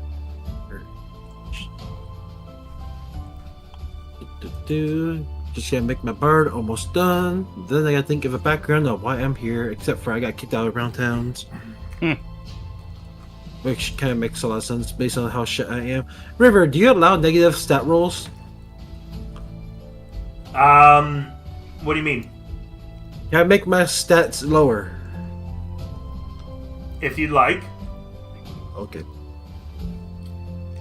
Wait, how did I make it minus? Should I put a minus in front? No. You cannot have like a -10. Oh, I can't have like a negative, like a... If you have like a 9? Yeah, you could go to a 9.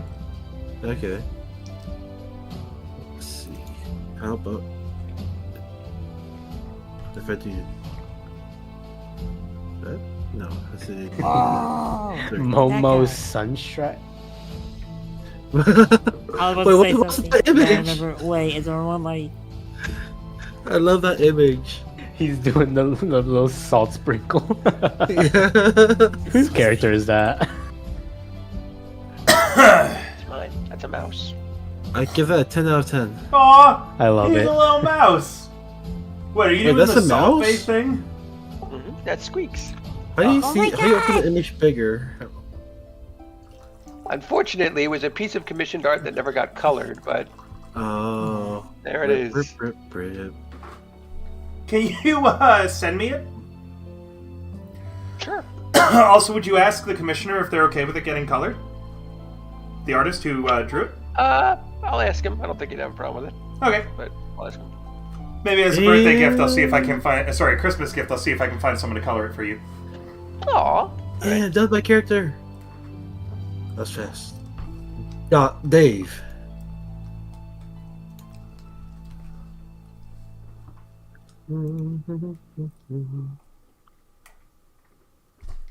Ah, yes, Dave, but with the E and the V replaced.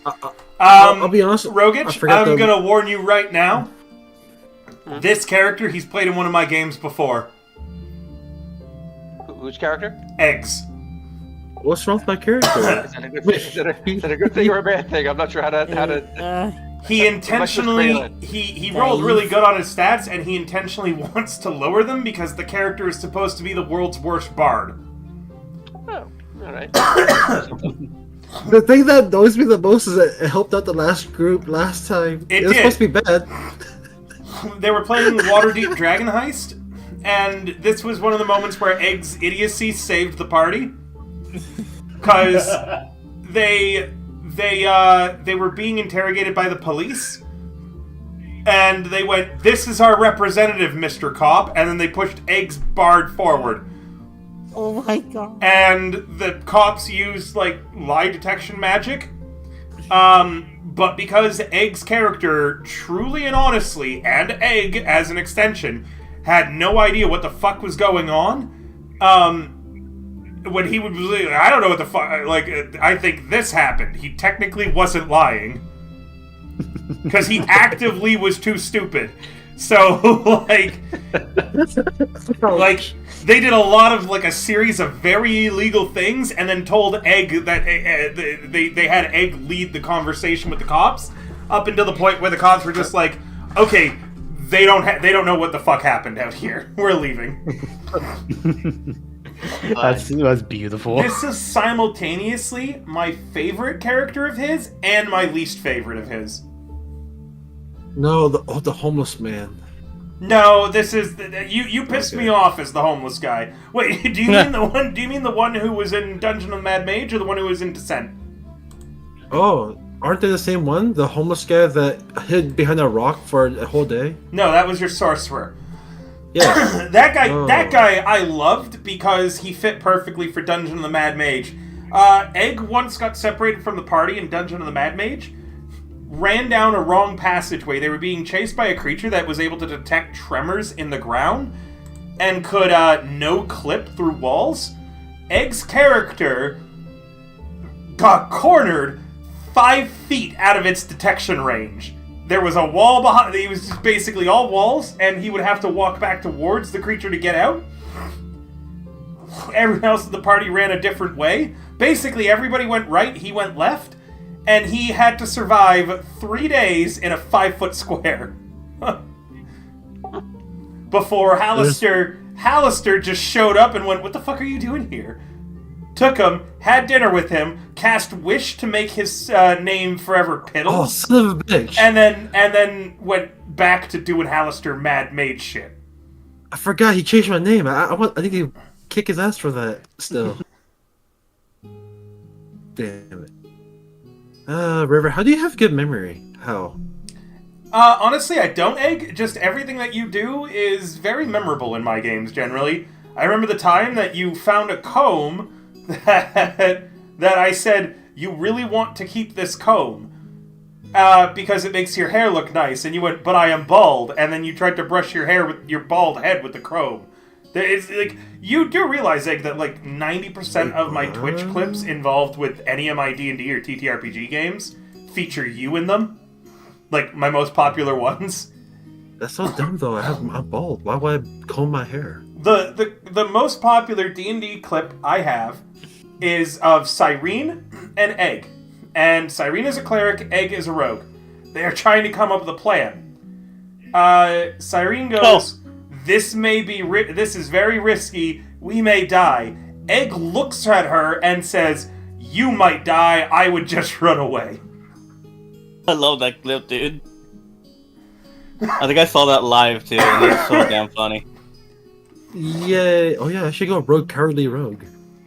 Egg flat out is 90% of the reason I have a channel or am a content creator to begin with. And I will be the one that will get him banned. Just watch one day, people. Joking. No, I won't. Well, hopefully. We'll find out. Alright. Cool, I'm done. Yep, I am done too. Thirst is done. Egg is done. Rogic, are you done? I'm done. Kim, are you done? Yeah. Warlock, are you done? Pretty much just putting in note stuff. Doddle, are you done? Yeah. Okay. Do we want to wait for Somni and start next time, or would we like to try to get one of the missions out of the way? I mean, I know how much it means to Somni to go from the beginning, so I think it's best to just wait for her. Agreed. That's 2 for wait. Found me? Yeah, if it matters that much to her, we can wait. She flat out wasn't planning on joining these interim games until we got back into Tyranny of Dragons. But when I told her that this might last a while, after I looked through how long the adventures were, and I told her, she flat out told me, she was like, I'm really excited to be at the start of a game. Oh. Yeah. Well, let me find exactly what she had said. Yeah, I feel like she did say, I was going to take December off as a break, but I think it'll be fun to play this thing from the beginning. So I would personally feel bad. But we still do have 24 minutes of game time remaining. What do you guys want to do? I can add that 30 minutes on, actually, if you want. Yeah. To next week. We can go 30 minutes late.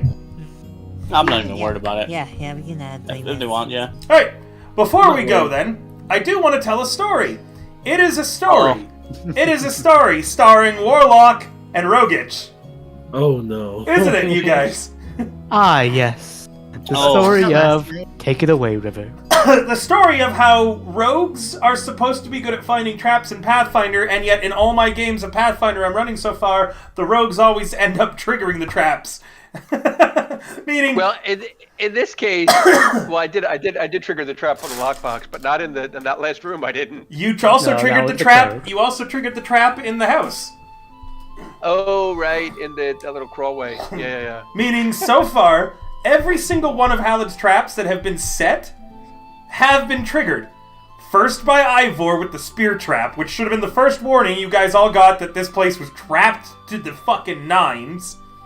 Then Shivshank has the whole house fall on him.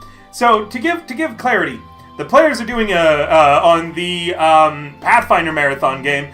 They're doing an investigation into the murder of a friend of theirs. It has not been going great for them. They managed to narrow it down to 2 people, but they think one of the suspects was coerced into the murder in the first place. Am I right on that, Rogic?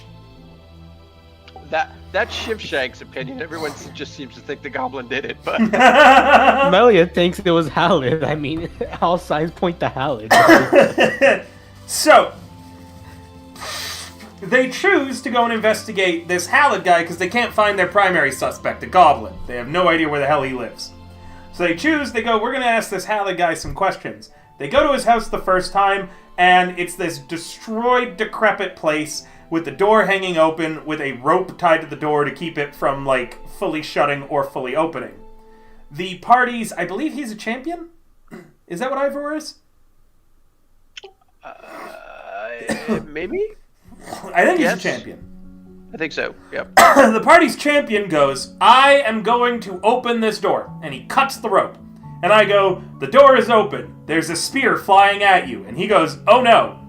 and then he gets hit in the gut, and he goes down. This is the third time he's gone down without any successful healing. It's not Ivor, it was Mandrews, the party's barbarian. Mandrews, yeah. Mandrews. I'm about to say Ivor's a contract. It was the party barbarian who drops for the third time in less than 24 hours, meaning if he goes down again, the way Pathfinder works, it's instant death. No death saves. If he goes to 0, he dies immediately. Tip 1, that there should have been, people should watch out for traps every fucking time I narrate anything weird looking.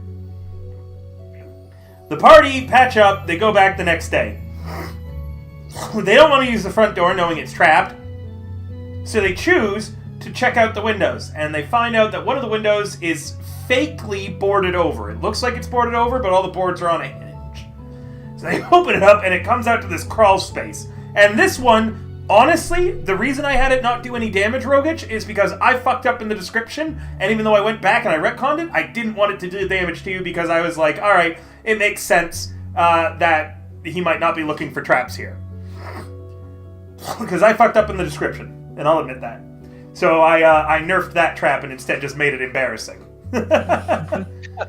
Fair enough. So he crawls through the crawl space, and he steps on a pressure plate, and all this debris that's above him just collapses on him, and he has to dig his way out.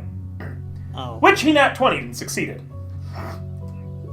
After that, the party then find a way in, they find a hatch, they go down the hatch.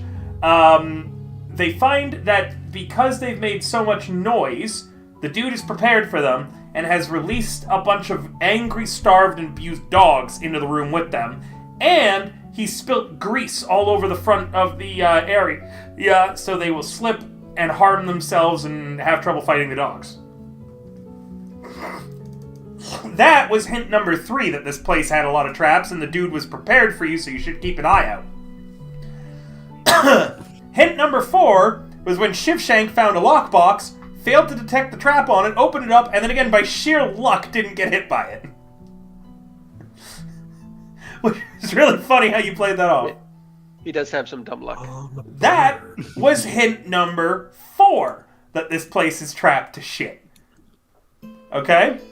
The party then carry on. It takes them 40 minutes of walking, because they take 10 minutes of a break, to be able to patch up, recuperate a little bit, and then they come to the area at the final fight, and I describe the area as a bunch of boxes with ropes tied between them. Right? And, like, all these boxes everywhere. And Halid, the big bully guy there, is at the back, and I even used the phrase, taunts you, to them to try to give them every possible hint that I could that this room was filled with deadly, dangerous traps. He didn't move towards them either, despite the fact I said he was armed with a knife in one hand and a crossbow in the other. He actually moved away from them, jumped up onto a tree, and taunted them, I used the word taunt, to come forwards. Despite all of these warnings that the place was trapped to shit, Warlock, what was your decision-making process on seeing the big bad boss guy jump up and taunt you after being described as heavily muscular, a huge scar on his eyes, and all the traps ahead of that had happened beforehand? What did you choose to do? I wanted all the smoke. He wanted the smoke. He ran forward, triggered a spear trap, got crit by it, went down immediately. Hi, Ziggy, we're currently sharing a D&D story. I caught a spear to the skull, and it was 1 hit point from instant killing me. His health is 15 hit points. The spear dealt 29 damage. If it had dealt 30, by Pathfinder's rules, it would be an instant kill. Jesus. Yeah. Yeah, Plaguestone is infamously deadly. Plaguestone is also infamously deadly. I had also thought there were going to be 2 more parties, 2 more players that night. But last minute, they couldn't attend. Oh. So, the party, seeing the cleric go down, decide we still want this smoke. Now they look out for more traps, they spot another one, they step over it, they rush the boss. The boss has attack of opportunity, and did he hit you or did he miss you, Shivshank? I think he missed you, didn't he? He missed you by 1 because you activated Nimble Dodge. Right, but then he one-shot the you. next round, And he got me crit. the next round. Yeah. Yep. So they both make it up. The champion and the rogue make it into melee with this dude. He one-shots with a crit Shivshank, and then uses his ability for when he crits to be able to shove him, and just launches him into a nearby lake. So Shivshank is unconscious in a lake, which is really bad and basically instant death if his turn comes around and no one helps him. Because he just fucking drowns. Pathfinder's pretty realistic on that part, I've noticed. Anything to do with dying, Pathfinder goes, yeah, no, for realsies, though. The champion then rushes at him, and he crits the champion with a punch, and deals so much damage, because the champion has an ability that he can raise his shield to block, so the shield takes a portion of the damage. He deals so much damage, the shield breaks underneath his punch. To which Elevor loudly proclaims, "Is he on roids?" Yeah. Which, really glad that you said that, and you should probably look into it next session. Oh, good to know. Okay. Hey. So he punches through the champion's shield, lifts him up in one hand, and then because he crit, he also yeets the champion into the lake. Thank God. The champion is still alive, though, and conscious. So he swims to Shivshank, saves him, gets back up, and he's at 1 hit point in a dream. At this point, Warlock's character just slips in unconsciousness, making his death recovery roll. And, we still don't know if Shivshank's gonna live or die yet. And, Valentin, and who else was it? Who's the other? Valentin Mandrews. and Waka's character. So, Dude Hazard and Mandrews, the two joke characters, are currently the only two still in good fighting. Actually, wait, Dude Hazard's at 1 HP. He's fucked as well. So Dude Hazard is planning on trying to grapple the guy, being like, oh, get away, final stand, I'm gonna die so everyone can escape, kind of deal. And he fails the grapple check. So, currently, half the party's down. The monk is at 1 hit point. The champion's at 1 hit point. And the barbarian, if he goes down at all, instantly dies. And it's so fucked because the cleric went down first. So, Warlock, what have you learned? There's always a trap. And what else? As you are the cleric, what else have you learned? Squishy staying back. Your job is to keep yourself alive and then everybody else alive. Well, I was not expecting now a than spear later. to come out of right field and headshot me. What was that, Kim? I said better now than later. Learn that lesson. Yeah, Kim. Well, in fairness, that entire group is just pure chaos. They are. But How it Rogich, really I bodies would have sworn that you would have picked up on all the hints and warned people back from running ahead. Look, I can't. That's like wrangling cats. That group. I'm not even gonna try. They are I'm stupid. they are a very unruly group. I will confess to that. If I had to define the Pathfinder marathon game versus the D&D marathon game is not unruly, they're unorganized. The Pathfinder marathon group is unruly, which is somehow worse than unorganized. But also organized? You're unorganizedly organized. You guys you're like that meme. I've only seen like 2 episodes of Adventure Time. You're like that cat at the beginning of it where it's like, I have an approximate knowledge of all things. It's like, we remember at any given point 80% of everything that's happened. And then Egg every now and then will jump up from only knowing 20% all the way to 100% as he remembers something obscure I mentioned one time. Pretty much. Yeah. For instance, I bet Egg, if I asked you anything about Netheril, you'll know it. Isn't that one place underground in the cave where we try to blow up the ceiling? No way. No, I Is that actually right? I don't remember that. What place? Oh, it's in the Kingdom of the Mad Mage where we're in the underground Lake City Tower Skullport? Spire thing. You mean Skullport? And like is that it? And I was trying to think of ways to blow up the whole cave system so we all die. You know what? Let's all swap a D&D story before we go. That one was mine. Rogich, I bet you've got a good one. Uh-oh. Oh man, you put me on the spot. I think the most fun D&D story that I tell often is when I decide. I might have told this story before. Stop me if I did. But I played a wild magic sorcerer, and as a level 1 party, I procced the wild magic surge and casted fireball with me as the. Wait, And then it took out the entire party like a level 2 fireball. The entire group raged I did quit. that. I It did was something very so similar bad. to that. Kim Verbiage. did the I did same something thing, very but with similar. lightning. Yeah, she did the Yeah. same thing, but with They lightning. were so mad because they said from the beginning, no, you really shouldn't. That could be bad news, man. I'm like, oh come on, it'll be fine. Come on, every now and again I'll do something. That's random pretty and it'll much be my fine. reasoning. Yeah, it'll Yeah. be fun, guys. Don't And worry. everyone's like, no, don't do it, man. You roll a sorcerer, do draconic bloodline or something, and I'm like, no, come on. Let me do my own thing. Right, let me play my character, man. You don't play my sub, right? And it's, What? you You know. don't pay my sub. Did you just make a Final Fantasy 14 reference? Yeah.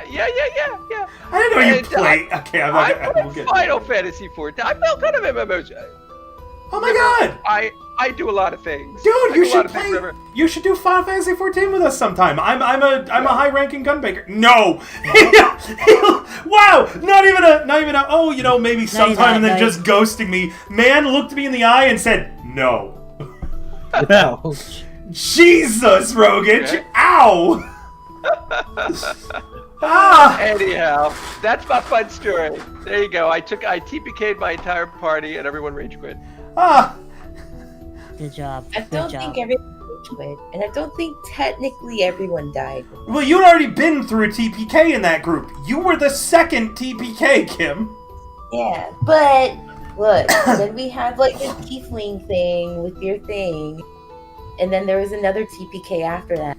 But I really liked because Egg was in that one. He probably doesn't even really remember it. But we spent Wait, what? 20 minutes talking about how to bust through a worm to get outside its body to the Oh, yeah, this that's huge right. land of fungus or something. I remember that.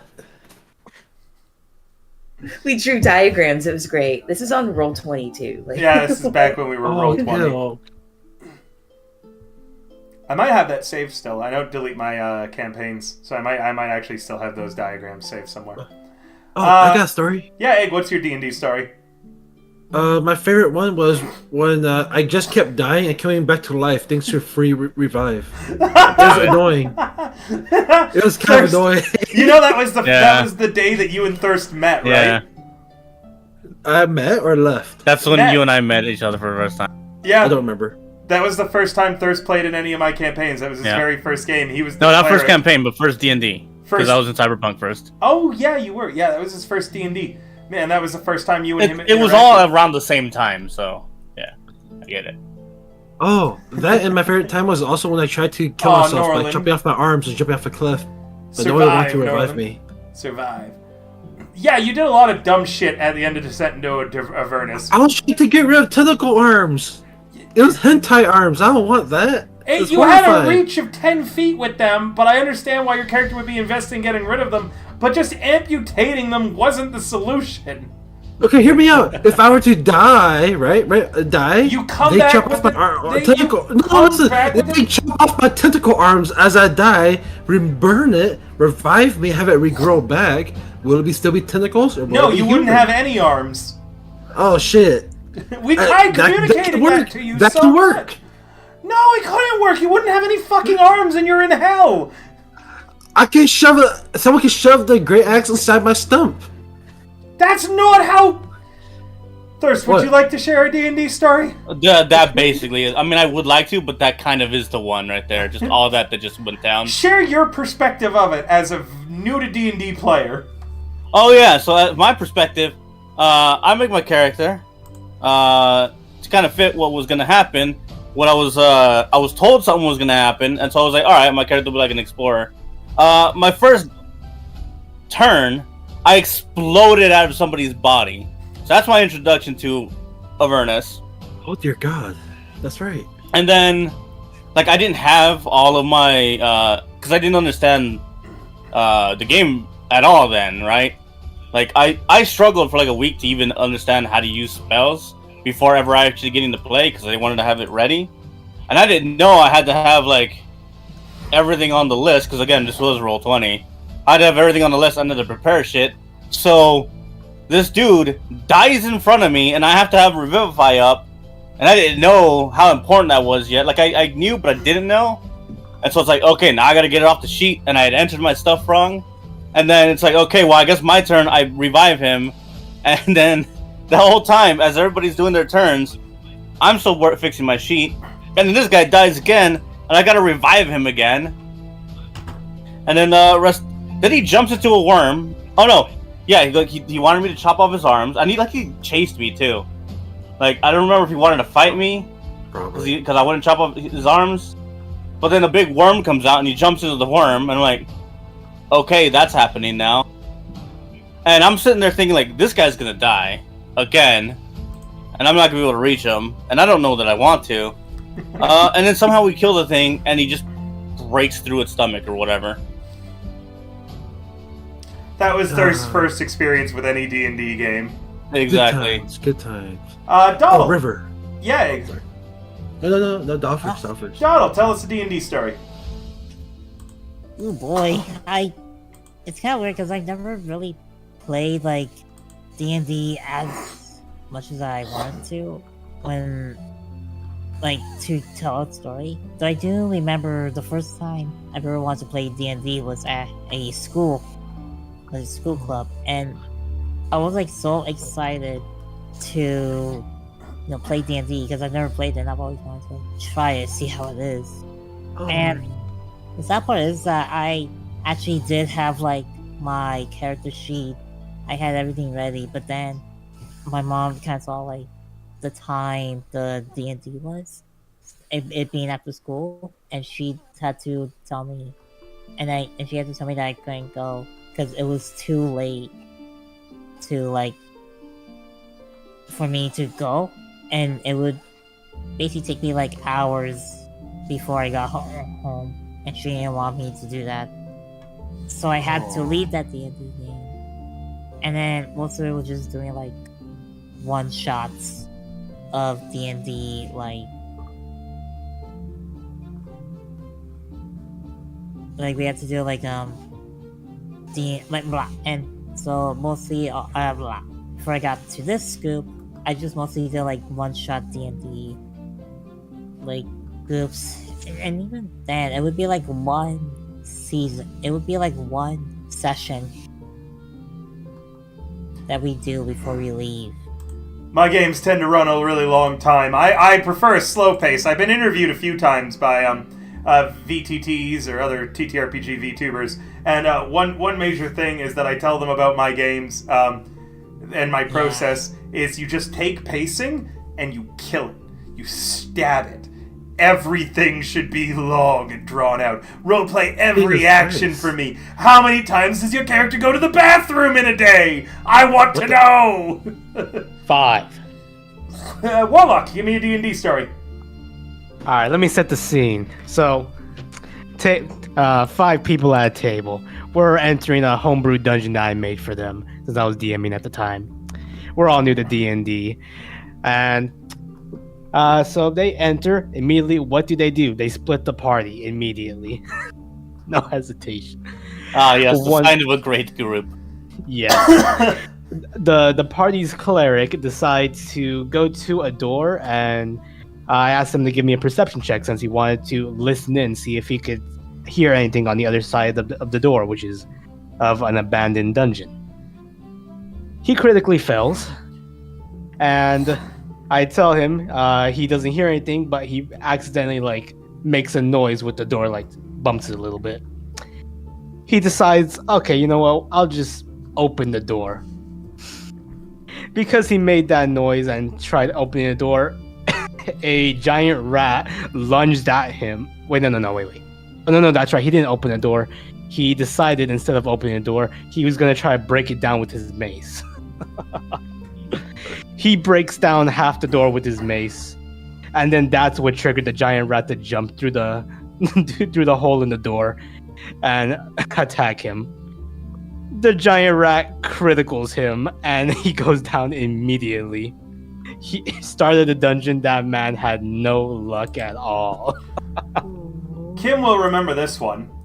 Well, first off, I have the opposite problem these days. I have players... Oops, didn't mean to pin that. Sorry. I have players who know better than to split the party.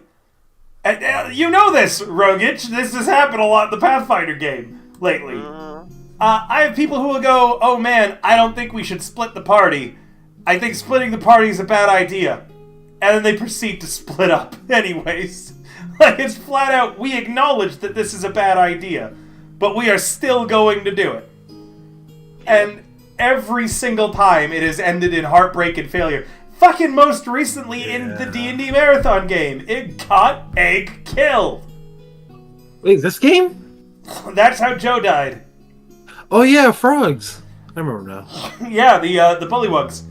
You split up from the party, chased down the retreating bullywugs. They realized that you were chasing them alone, turned around and Goomba'd you.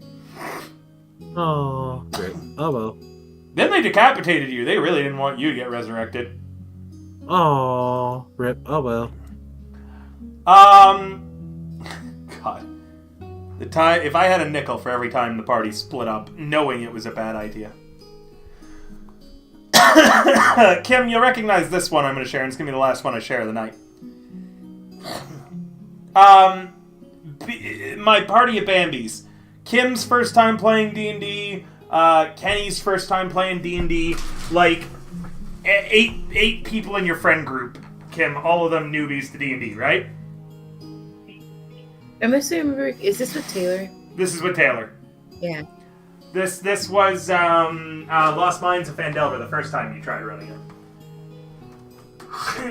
So they're all brand new, and they go into the Red Brand hideout, and Kenny is ahead of everybody as the cleric. This is another example of why you never have the cleric lead, okay? Oh, is this what I think it is? Kenny opens the door. There's a bunch of bandits on the other side of the door playing cards. They look up at him because the party's actually been really quiet and stealthy throughout the whole dungeon. They look up at him, he looks at them, and I go, knowing it's Kenny's first time playing, I go, Kenny, although you've bumped into these people, it's not like they're immediately going to know that you're an enemy. You could try to play it off that you're one of them, or that you're just here like for a reason, and you could try to lie or persuade them that you're with them, or whatever you want to do, right? And you do have one of their cloaks in your inventory because you took it off a dead guy. I tell him all this information, and he fucking says, "Nah, I'm good."